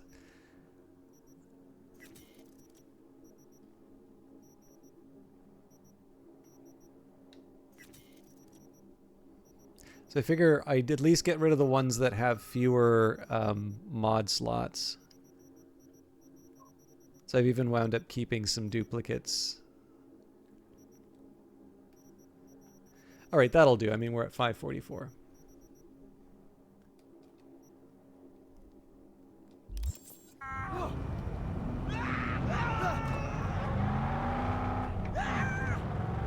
Hey, actually, I like the fact that it went down the path of Philip K. Dick, because I think Philip K. Dick's actually kind of also an I think he's an interesting example just because that's Shit, got someone on your ass. well, at least he's not telling me to bring the vehicle in one piece. It's interesting too because one of the ones I was going to bring up was Dune, because I've got a coworker who like loves anything that has like houses or factions. He actually also likes British stuff, so I'm a little scared. He's not a gamer, but I'm a little scared to bring up Book of Hours, simply because like if he likes British stuff and he likes sort of factions and houses, and then all of the like cooking and like entertaining stuff, like he likes Downton Abbey and Bridgerton and so on. Like I have a feeling like Book of Hours might turn him into an obsessive gamer. Okay, I really do need to take these guys out.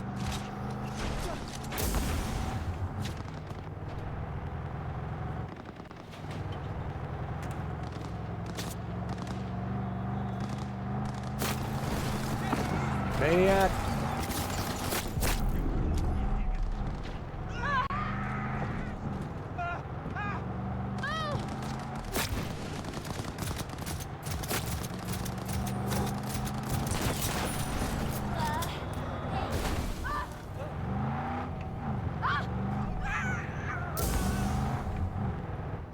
You like the 1984 movie, but you tried to read the book way too young, couldn't get through it. I actually wound up reading the ending of 1984 before finishing the book. Still worth it.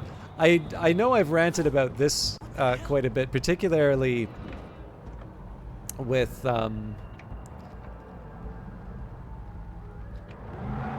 when we were playing the game Orwell. Oh, the 1984, sorry, the Dune movie. My apologies, I misunderstood. The David Lynch one, I guess, then, with Kyle MacLachlan. Tried to read the book, too young, couldn't get through it. Fair.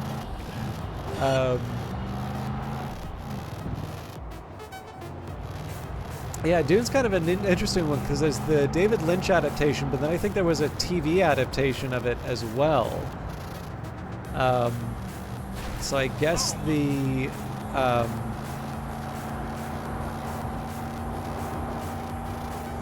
Denis Villeneuve one is the third.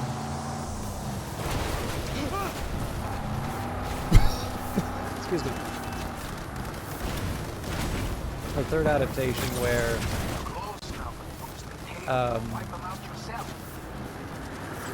you kind of get to see the same scenes portrayed by different filmmakers.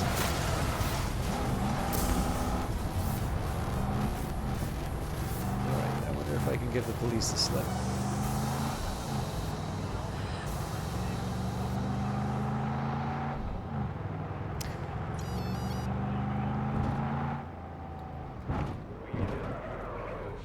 Yeah, now I must confess the one drawback I kind of run into is that I do have a very backward-looking kind of approach to science fiction. So, for instance, I'd like to read Dune again before watching the most recent adaptations. I'd like to read Foundation, which is one of the big ones that I haven't I've missed basically. I do have it though, so. And I realize that's a particular shame just because I know a lot of economists get into economics specifically because of the idea of psychohistory in the Foundation books. But I am also kind of interested in the fact that, like, I don't know what the successor to that type of science fiction is today. Like, I don't know if there is that kind of science fiction that's being written. Or if that is more of a product of its time, and we're focused on other ones. I think I've talked about how I've been reading H.G. Wells, so I really liked The Time Machine when I read it, although the most recent thing I read from him isn't necessarily a science fiction story. It was actually The Country of the Blind, which I think this particular idea has always been present in it, but like it's an interesting one because you have this guy. He's a mountaineer who sort of falls off of a mountain in Ecuador and stumbles on this legendary country of the blind. So basically, it is a society that has been generationally blind. I think it says 15 generations in the book. Oh, you know that one? Oh, that's good. So I'd never even heard of it before. I quite liked it, but what I thought was really neat about it was like reading that particular story at a time when, you know, I'm familiar with social media where I think most people I know have quite willingly put themselves in these information silos. I think probably this idea has always been present in the country of the blind, but it's definitely, I have to imagine it also reads a bit differently in a world where it's actually very easy to either choose to, or at the very least know people who've sort of chosen to sort of exist within this particular bubble, and that they'll all have, like, so the perfect example here would be, you know, I have friends who I like very much, but they are 100% anti-vaccine types. And I'm not even talking just about the COVID-19 ones. I'm talking about, you know, any types of vaccination. And the thing that I think is worth remembering about this is that a lot of people will have a certain sense of smugness when it comes to these types of people. And I want to be absolutely clear. I think that my friends are deeply mistaken in this regard, dangerously so in these cases. But I think it's also worth remembering that they probably have a better grasp on some of the details about vaccination than the people who like to make fun of them, right? There's always just kind of this assumption that we have the facts on our side, and that's sufficient. Or at the very least, we're on the side of people who have all the facts on their side. And while that may be true, or maybe not all the facts, but at least in the case of vaccination, while that may be true in the broad strokes, it is actually quite straightforward to go online and read a lot towards a particular point of view. There's a vehicle shop nearby. So much so that, you know, anything that you would come up with as like an off-the-cuff remark, like, again, it's important to remember that these are people who spend a lot of time thinking about this issue and actually do have answers for the really common things that come up. And again, it's not to say that it's good, it's just, it's very easy to sort of get very complacent in terms of the way that these people think. And so for me, definitely when I was reading The Country of the Blind, like I was kind of laughing in this very grim way when the wise men in the, you know, in the Country of the Blind are, you know, scoffing at this crazy person who's going on about sight and coming up with their excellent arguments as to why sight can't exist and so on and so forth. You thought of so many ways he could have proved his vision instead of the ways he chose. Apparently there was another ending for that where he saw an avalanche on its way down to the village. Which is a fairly grim. I mean, it's not exactly like it ends in a particularly cheery way, but I thought that's a particularly grim way to end that one. But yeah, I don't know. Like, I feel to a certain extent that something that might have been implicit in when it was first written is probably a lot more explicit now, just because we are behaving in a way that is very similar to the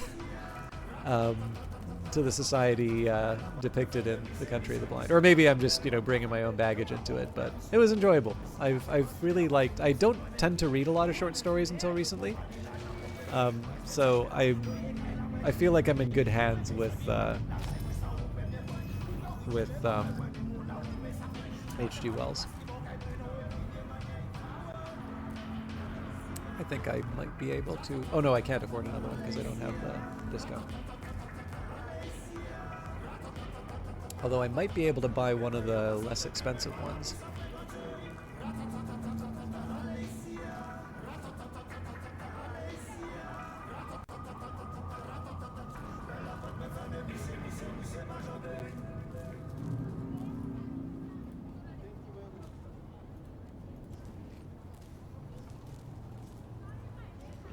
No.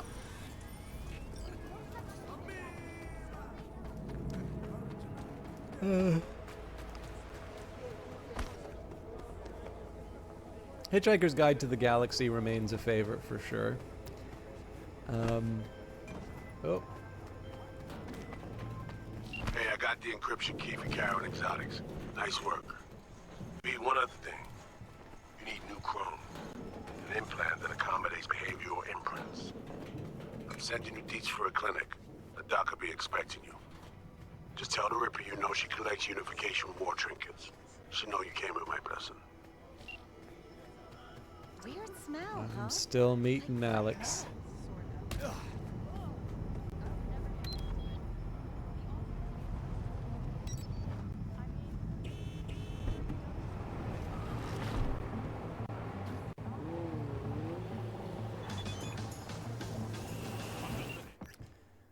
Been thinking about our conversation. Couldn't shake this feeling of deja vu. You awakened a memory that had faded, one I can enjoy again.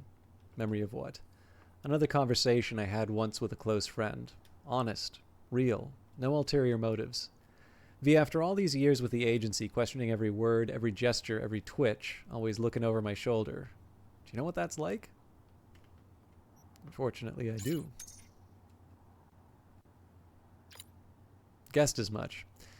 I've seen in you what I've seen in the mirror for some time now, a trapped animal that hasn't lost hope for freedom. All the more reason we need to stick together.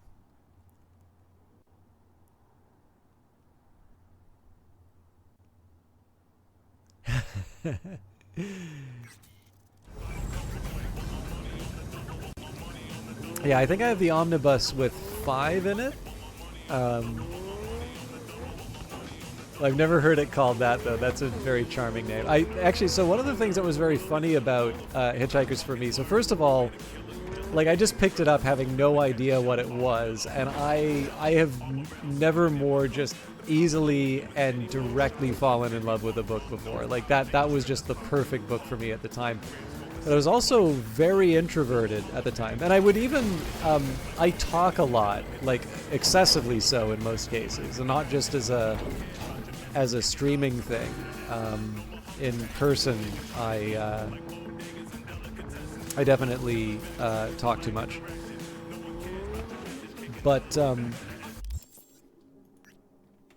I will say that, like, to a certain extent, I still feel a little bit like I'm an introvert, because in the end, my sort of preferred style is just to sort of be on my own. And, you know, like, COVID wasn't a hardship for me, actually. Like, it's, you know, it's kind of like, oh, this is nice. I, you know, stay home, don't have to interact, you know, get my job done.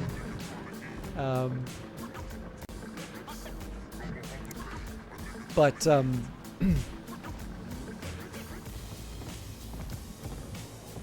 I don't know. I mean, to a certain extent, I definitely have found that talking a lot at least allows you to sort of set the parameters of the conversation. Being able to just sort of, you know, say, okay,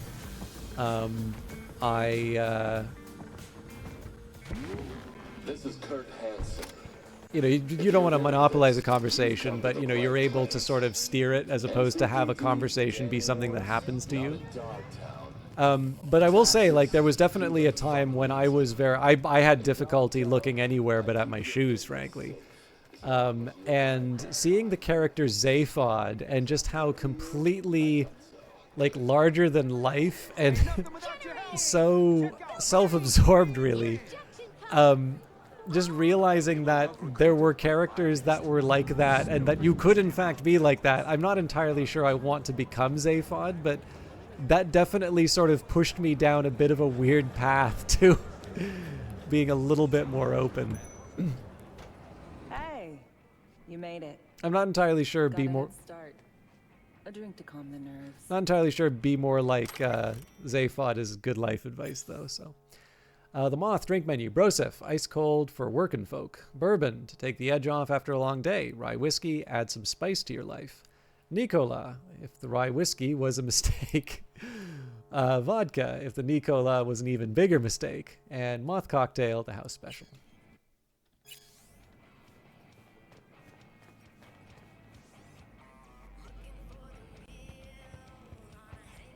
You know, surprised me with the invite. Surprised? Really? Didn't know what to make of it. But yeah, it's nice to press pause once in a while.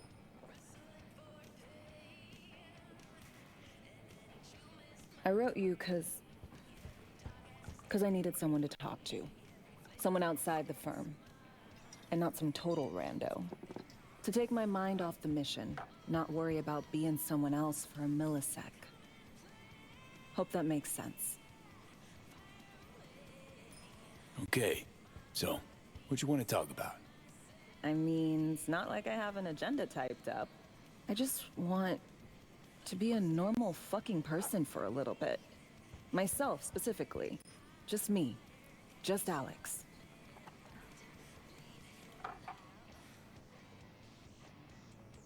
This happen often? These moments you pine for your old self?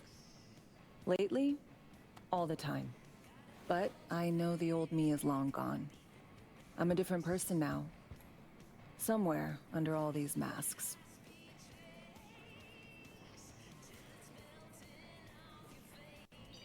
Say, you ever think about who you'd be now if, you know, life had taken a different turn? The sea does not regret the tide. Head of Arasaka counter-intel and NC. My old boss would probably be dead by now. Me sitting at his desk. Nice corner office with a view of Corpo Plaza and the feeling that it all belongs to you. That you're in control. Sounds fucking wretched. Yeah.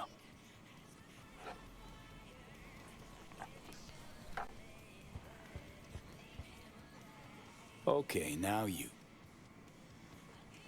Who'd you be if not a secret agent and master of disguise? An actor. No hesitation there. Always dreamed of seeing my face on a show bill. I love musicals especially. Seriously. Call me old-fashioned. So yeah, guess I'd be a brain dance star.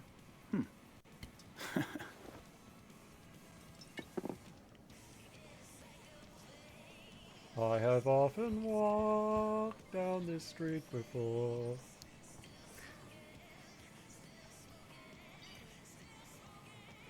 Got any dream roles? Norma Desmond, Sunset Ah, that's a good Boulevard. one. Guessing that doesn't ring any bells. Not a single one. No surprise. It's ancient far as films go. I have a soft spot for tragic characters. Not to mention I see something of myself in her. Neither of us know when to let go. Okay, how many of you have seen Sunset Boulevard? Because I will finish this dialogue, but we got to talk about this. V. No matter how this ends, Alex, got my fingers crossed for you. And I got mine for you. Shit, and my toes.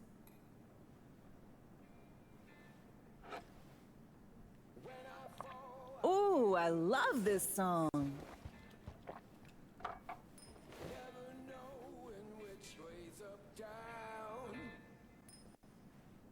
It's never what it seems when it's all I'm ever missing. And it feels as though I'm waiting.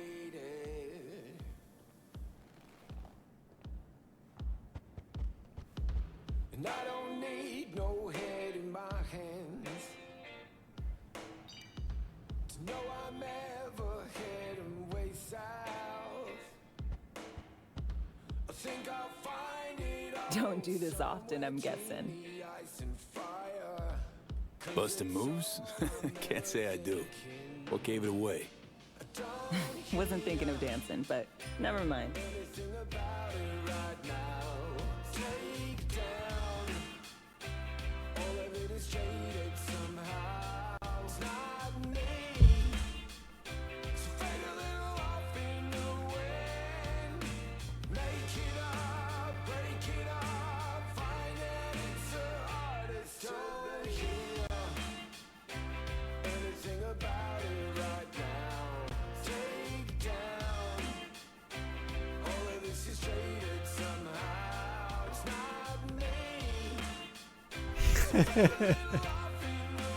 I do like the sequence though, Creed.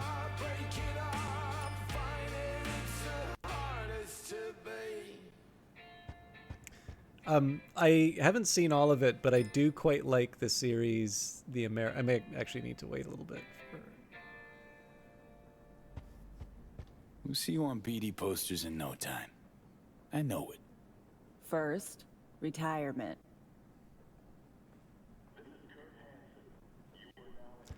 So yeah, I quite like. So I'm guessing nobody's seen Sunset Boulevard. So soon, V. That's such a shame. No course. You're just not welcome.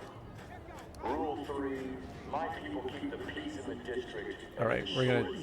I'll try and talk a little bit about Sunset Boulevard after this, but I quite like what I've seen of the FX series The Americans, where, spoiler alert, they're not actually Americans.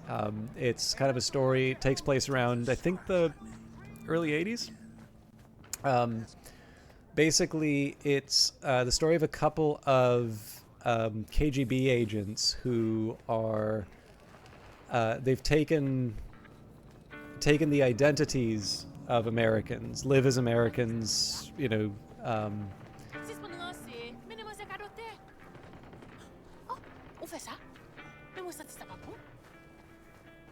Sorry, let's get myself sorted out.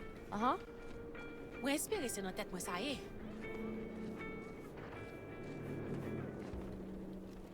Approche!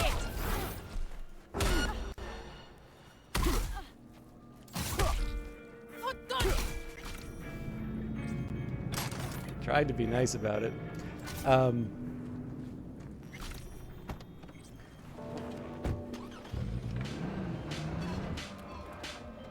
Alright, V, flipping you the cords. This little cruiser's very eager to swap hands. But yeah, so they play, they act as completely ordinary, you know, typical American family. They have, you know, they have kids.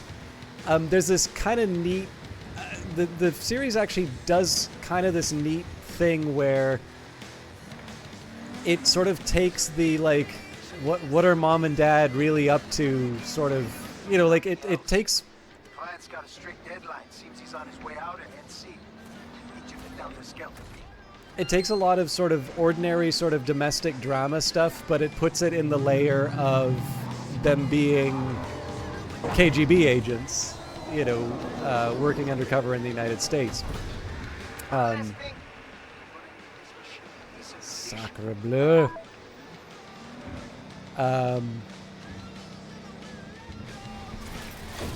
And the other thing that's neat, apparently the origins of that show come from the showrunner being asked in his CIA interview, and apparently he did work at the CIA. You know, are you applying to this job with the intention of, like, making a book or a TV series or something? And so apparently he didn't go in with that in mind, but him being asked that question did ultimately lead to him wanting to do a TV series about that sort of stuff.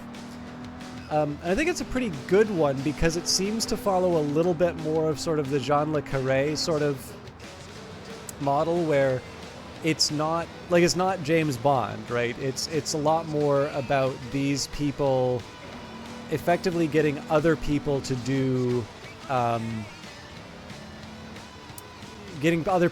things for them. Now again, I'm you know, it's got its action stuff, it's good television, you know, and I wouldn't be in a position to tell you how accurate it is. I am not a Cold Warrior.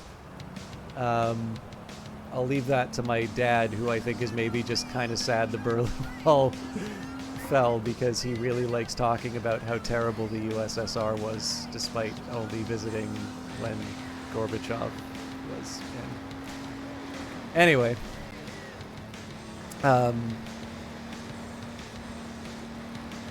One of the things that's kind of interesting, they've got a handler played by, oh god, what's his name? Frank Langella, named Gabriel. And there's this really interesting sequence where sort of the stress on the two keep getting pushed, but the Residentura, the sort of the embassy, keeps asking for more and more from the agents. And they do the sequence really well, in the sense that Oh, yeah, I knew I picked the right bird for the gig. Thanks for the help, V. My chum will do the finishing touches. even as a viewer, you don't necessarily say, "Oh, hang on, it's these things that are causing them to do this." But basically, things start spiraling out of control, and it takes Gabriel to finally say, you know, "No, you two need a vacation. Like, you're stopping everything." So this is obviously they're talking about ongoing missions. So this is not a small thing that he's asking them to do. It's actually I'm not describing it well at all, but it is this really nice moment when you just see the two of them completely drained after everything that they've been going through, and Gabriel just kind of realizes that, you know, he's asked too much. It's time to sort of advocate for his agents as opposed to just get them to do the next difficult mission. And it's why I actually really like these sequences with Songbird and now Alex, right? You know, Songbird realized that she has a unique set of skills that effectively mean that she is never... I mean, it's kind of the name, right? You know, she knows that she's never really going to be let go, that she's too useful in her form. Or her current position, to follow the kind of life that she wants. And I'll admit, it's actually a motivation that I find a little difficult for myself. Actually, you know what? I'm going to take a minute to go to my apartment just to drop off some guns, because it'll also give me a chance to talk about Sunset Boulevard.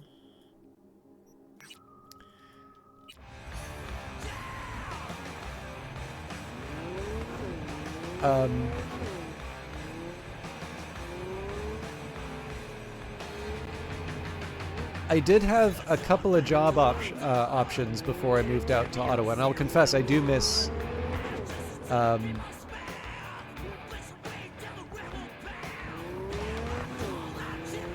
you know, I do miss living in Vancouver. But there are a couple of things that I have sort of this very narrow specialization, which is not necessarily something that a lot of people have.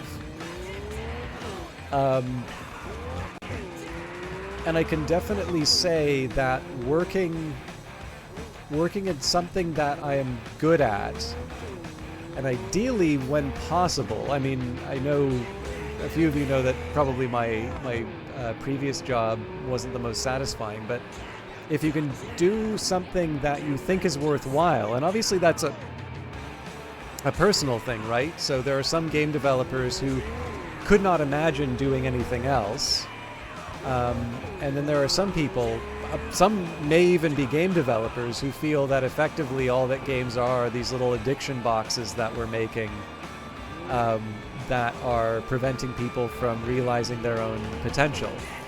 And I can actually see how you could be a game developer and still believe that, because I think in some cases,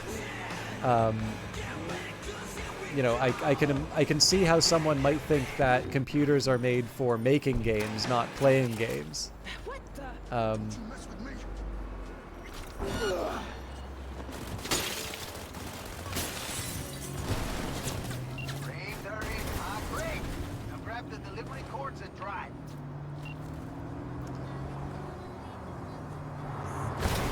But yeah, I mean, I think probably anybody can relate to the idea of, you know, if you're doing something that you think is worthwhile, even if people don't necessarily see the value in it, maybe even people hate what you do.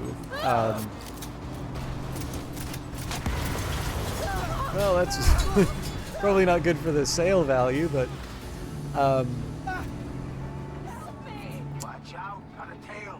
you know, to me, I actually place a pretty high value on that. So, like, to a certain extent, I do find Songbird's motivations a little difficult to parse.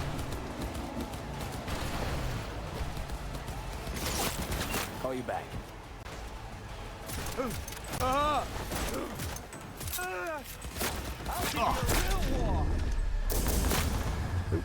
need to double that up. This will be interesting.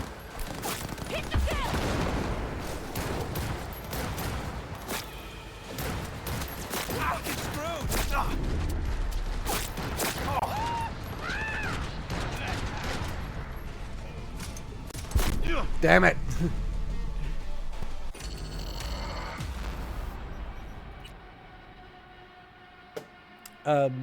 But yeah, just this idea that, you know, if you were, for me, like somebody like Songbird, to be the best at something and have an opportunity to practice that, you know, would be the source of satisfaction. But then, you know, there's a lot of other details in Songbird's biography that would probably indicate why that couldn't be the case.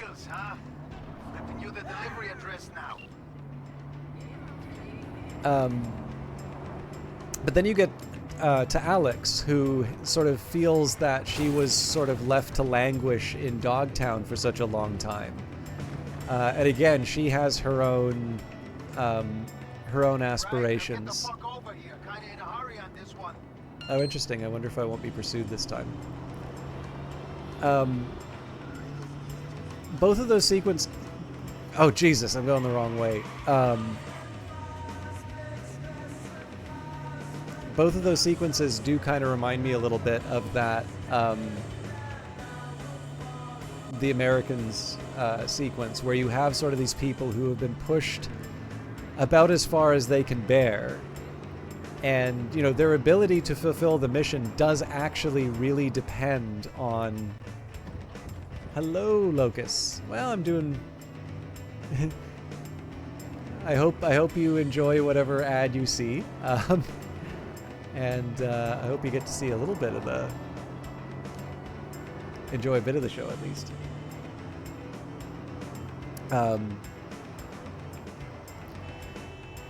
But yeah, no, obviously your ability to fulfill the mission is going to depend on your overall well-being, right? Especially 15-second ad. Is this so? Anything longer than 5 is now destined for the memory hole. Thank you for stopping by, Locus. But yeah, you know, obviously, for a character like Alex, you know, you have someone who needs to keep up a particular role.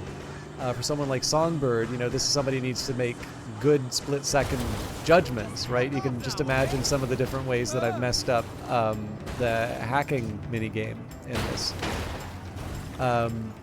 These are people who absolutely do need to take care of their overall well-being, otherwise they simply cannot perform at the level that the FIA would expect of them. So, in addition to just kind of fitting the kind of model for these types of stories, I think there is something kind of nice about seeing these characters when they are either expressing what they need or seeing them at sort of a point of relaxation. You know, particularly when you're about to kind of go into the middle of the, you know, the really tough parts of the mission. I don't know. I don't know if I made the best analogy, but it's a touch that I like. Okay, Sunset Boulevard. This is a really great movie. It's by Billy Wilder. This is the movie that's responsible for the "I'm ready for my close-up, Mr. DeMille" moment. And I think most people will disagree with this view, and I'm trying to fit it in to an overall understanding. But it's like Lovecraft adjacent, in my opinion. So it's kind of a black comedy in a certain way. It concerns the story of a struggling writer who is played by William Holden, who incidentally is in Network. So Apparently he just gets to be in all the good movies.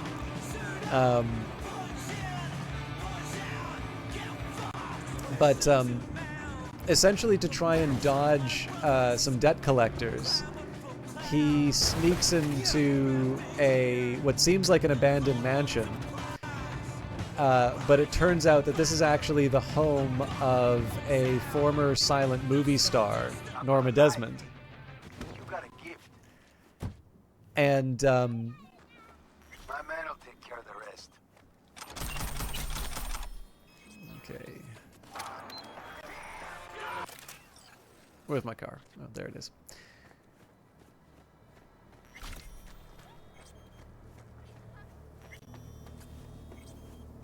So she sort of one of the ways in which I sort of feel that this becomes a bit Lovecraft adjacent is that the house that he finds himself in very deliberately has some of these haunted house kind of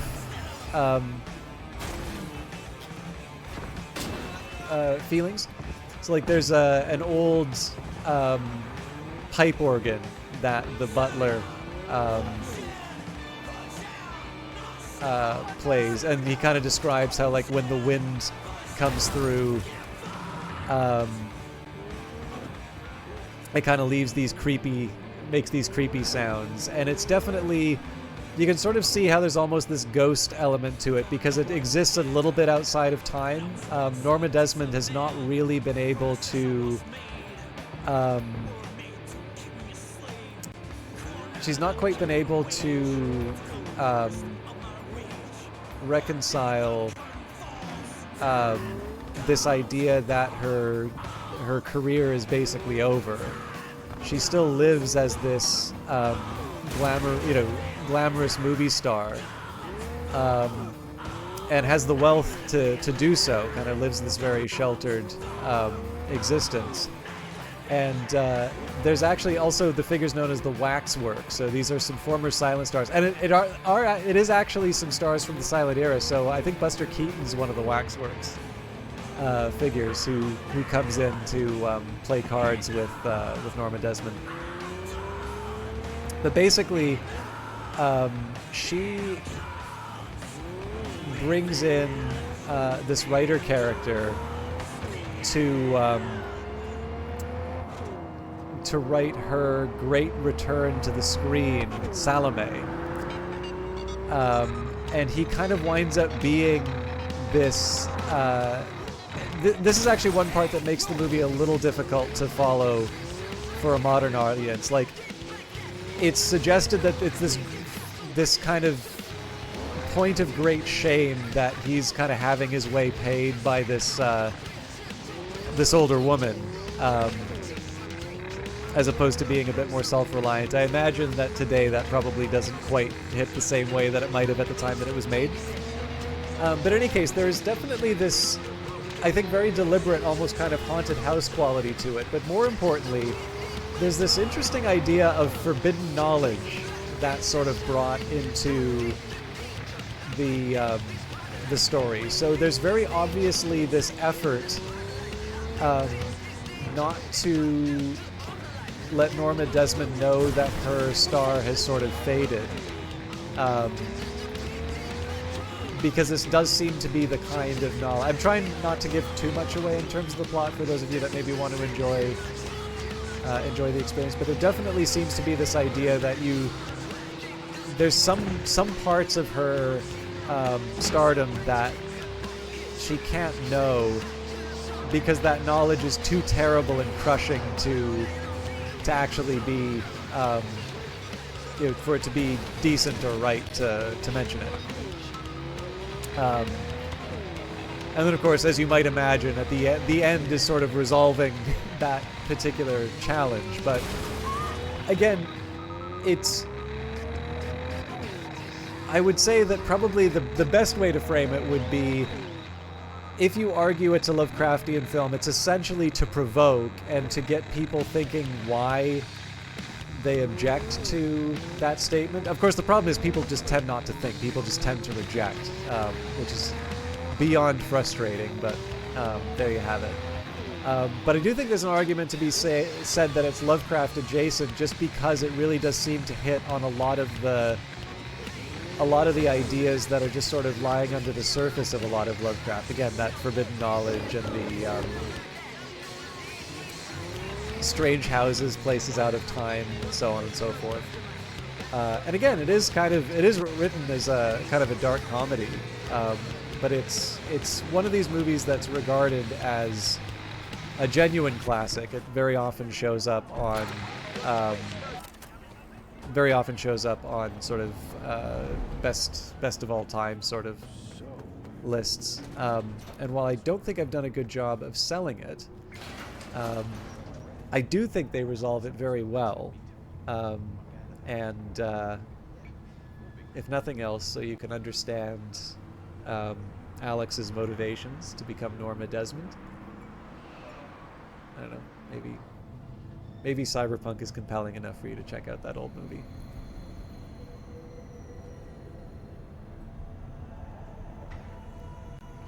Also, sorry for subjecting you all to Nilfgaard. I did have a cup of tea in my hands.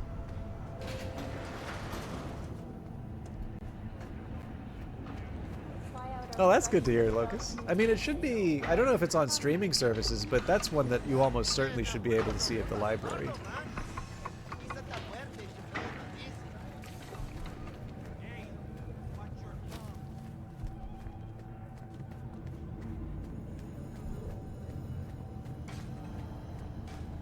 The funny thing is that when danger lurks, Norma Desmond was actually like the actress had basically finished her career and had accepted it, and then was given the role in Sunset Boulevard. And it did actually cause a little bit of a resurgence in her career, but unfortunately always in the form of a Norma Desmond character. It was never something like, it was basically typecasting, which is kind of a weird and sad ending to that particular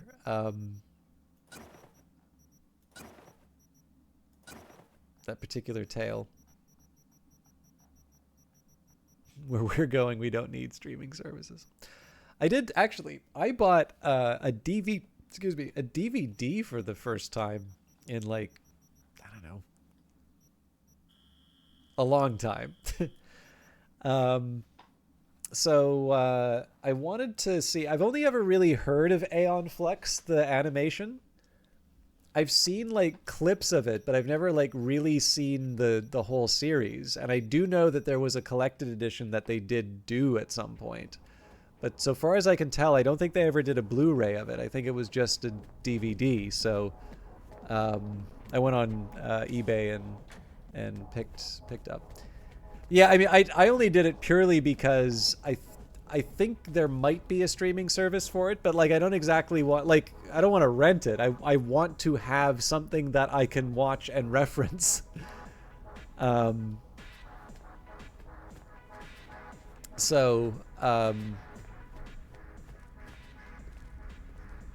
Hey, I'm the champion.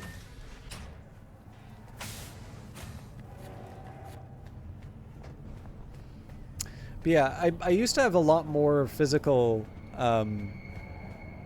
movies when I was in Vancouver, but I had to move very quickly, and that move was a disaster. So I unfortunately did need to leave a big box full of movies just back, like, you know, didn't have room for it. Sure as hell wasn't going to try and take that on the plane. That would have cost a fortune to try and transport. So yeah, that all just wound up, left behind. Again, I tried to keep as much of sort of the classic stuff as I could. So I had like a couple of Criterion, like Ingmar Bergman, and I think I had like Brazil. It's a Criterion one. For those of you not familiar, Criterion Collection is by a company I think called Janus Films, and they sort of make an effort to sort of preserve and restore classic films. So generally, if you want like a good edition of a movie, you'll find it there. We didn't talk about yesterday.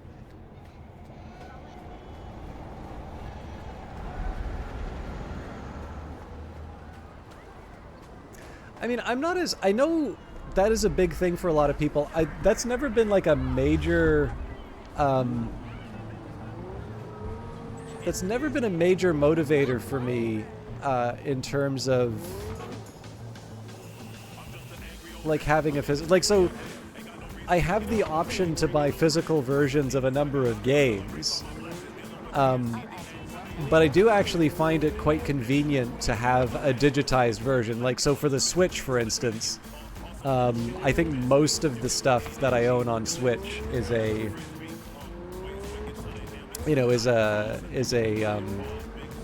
digitized version.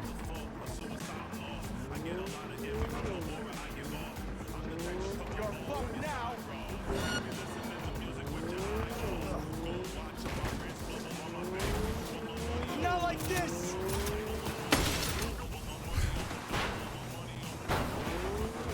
God, I'm bad at this.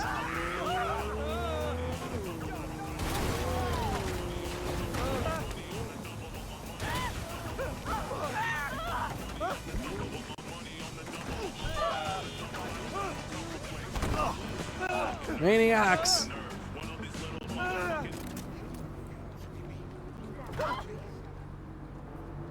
Do I just not get to pick up the item? Is he that heavy?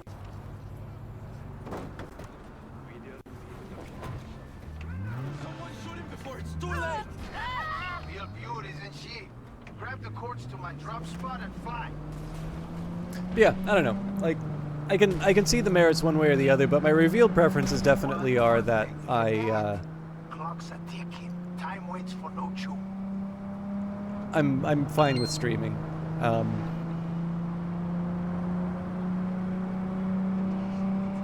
On the other hand, though, like, there is the sort of promise of... I think the promise of streaming once upon a time was that, you know, we could pick whatever we wanted. You know, we wouldn't need to subscribe to multiple channels that we don't need. And, of course, now everybody's got their streaming service. Everybody wants your monthly fee.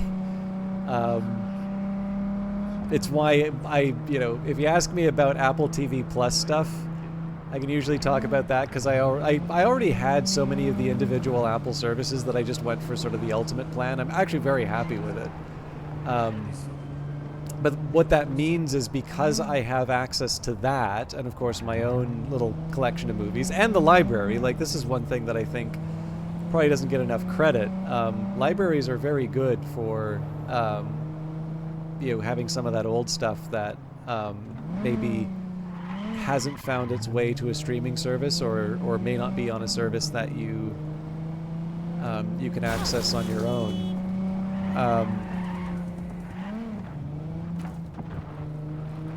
But I also don't know why everything just suddenly became very sluggish.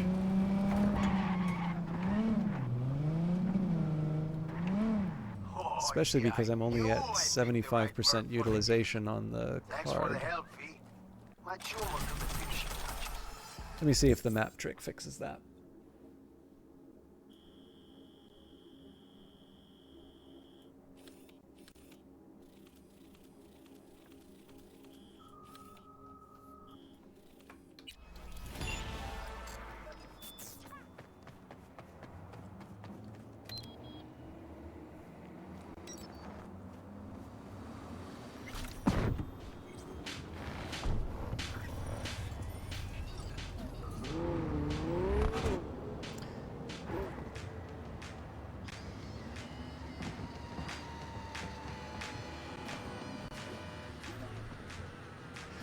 Well, you know, this came up a lot when Book of Hours first came out.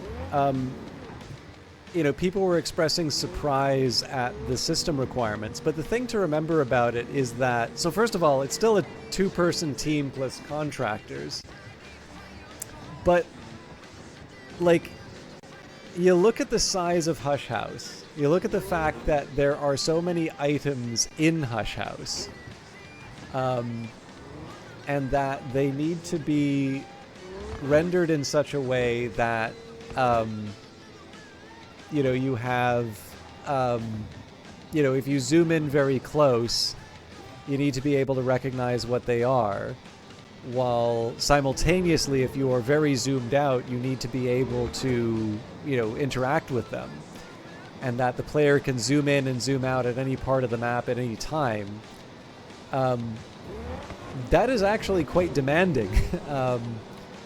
Now, with that in mind, I think Weather Factory themselves have said that, you know, optimization is a priority and that they specifically hired someone to help with that.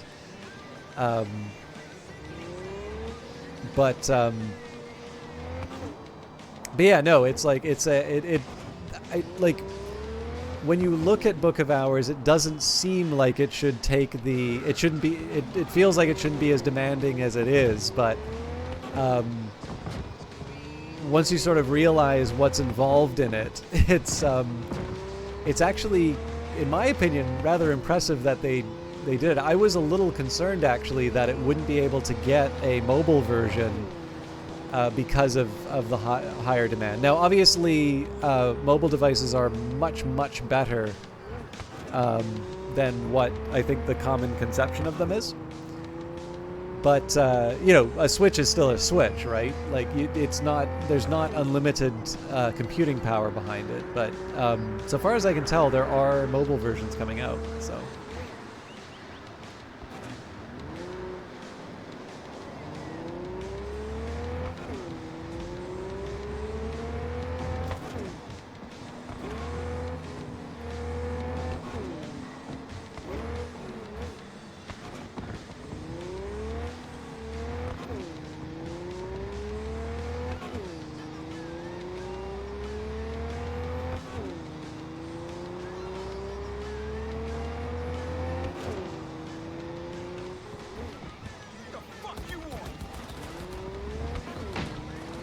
So I'll confess, even though Birds with Broken Wings, I technically haven't gotten all the way through that mission tonight, I am actually really happy that we spent the time on what we did, because it was neat to learn a little bit more about Alex. I am up another vehicle. I probably have enough to buy another one too, but I'm not gonna go out of my way to do that, let's say.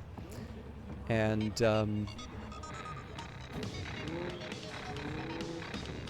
yeah, I don't know. Presumably once we get the cyberware, we're good to go.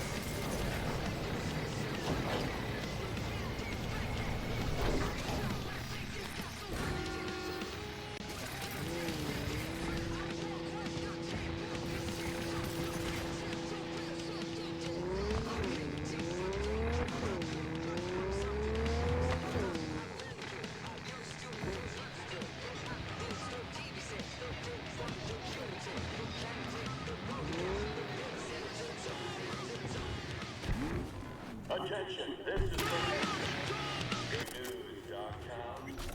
A certain president has turned up in Washington, safe and sound. Now, if I were a betting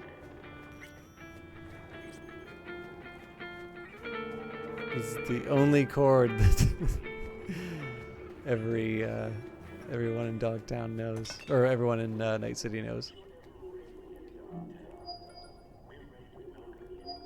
Hello?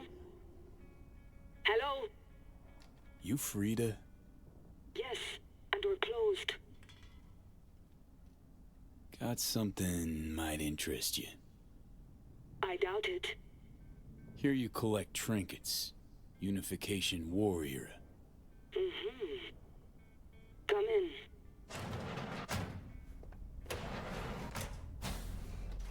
I'm sorry I was unwelcoming. Ever since a certain space plane crashed nearby, I've had to be more cautious. V, good to see you.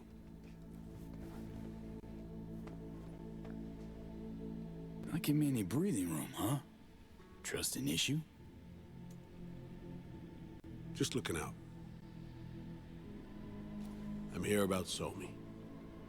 I spent hours wrapping my head around this, putting myself in her shoes. I needed to understand what she must have been going through, too. To resort to treason.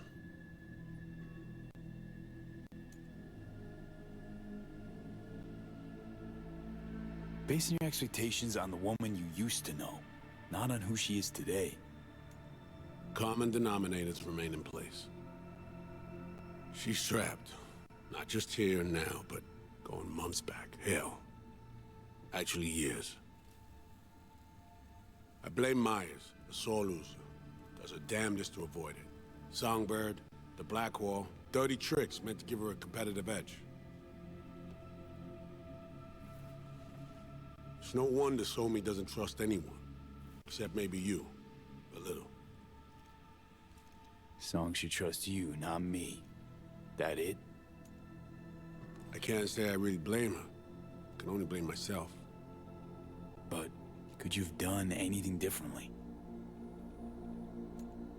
Something. Anything. Instead of giving in and being exiled in Night City, a couple thousand miles away. There's a prison cell prepped and waiting for her already. Somi knows that full well. She lives to see tomorrow and every day after. That's what matters. Myers needs her alive, sure, but forgive and forget the attempt on her life? Never.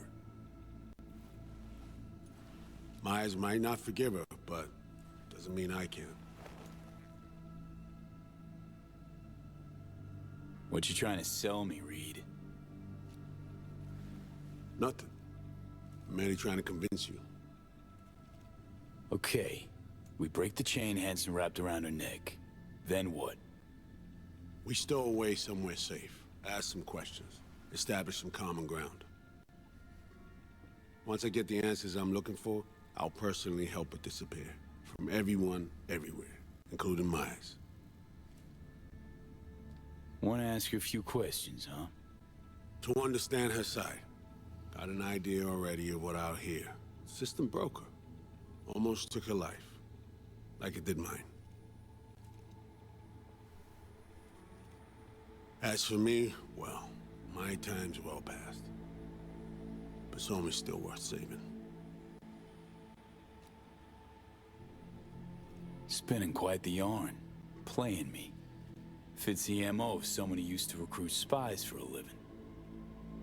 Fuck. No. Just listen.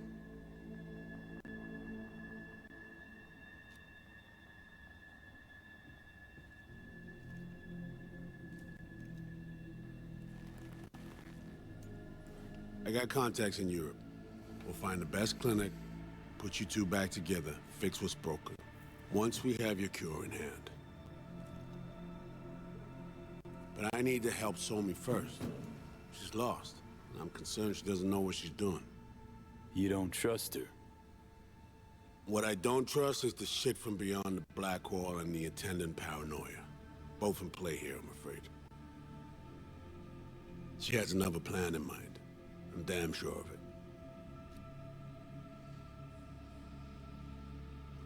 Somi, she reached out. Wasn't telling the whole truth before. Once out, off the grid. Has a plan for right after we take down Hansen. Gonna make a run for it.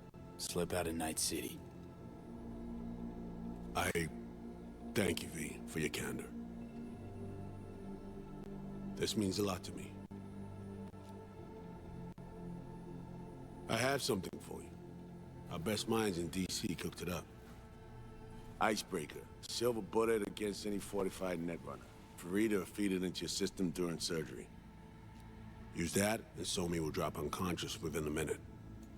We can't take any chances, and when she wakes up, she'll wake up at home. She could sense the breaker. Not talking about some run-of-the-mill runner here. It's meta-heuristic hyper-aggressive tech, cobbled together by a literal army of experts. If she does sense it, it won't matter. No one out there, alone, could withstand something like this. Sure this soft will work? Doubt it's been tested on anyone Songbird's level. From what they tell me, this program can anticipate what she'll do before she even thinks to do it.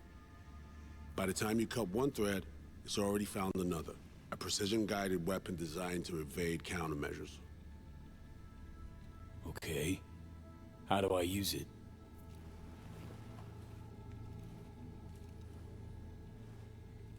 Fire it up when you're both jacked into the mainframe. At that moment, Somi's door will be wide open.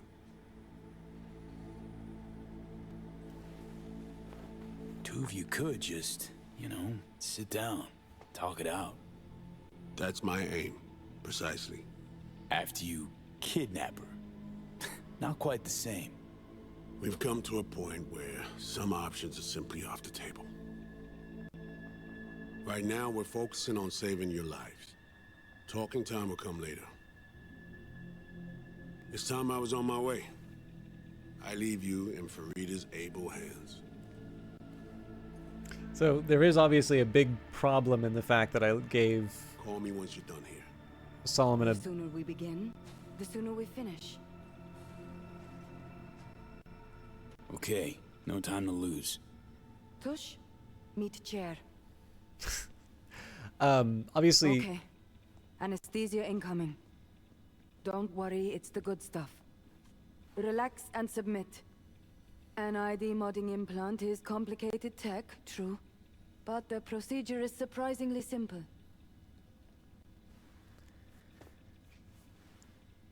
This tech, I actually heard about it. Back at Arasaka Counter Intel. We thought it got the chop at the prototype stage.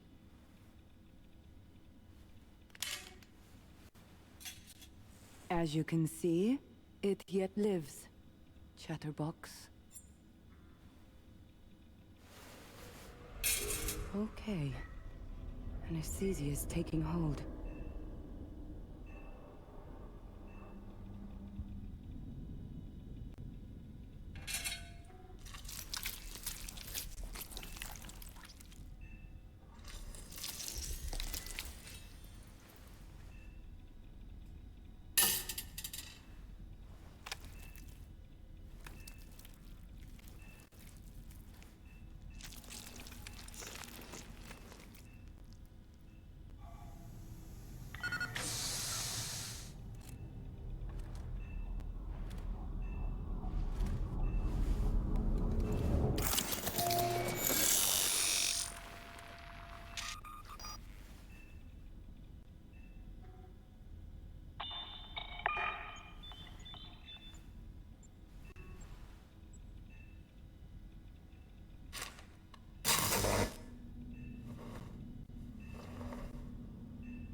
How many fingers am I holding up?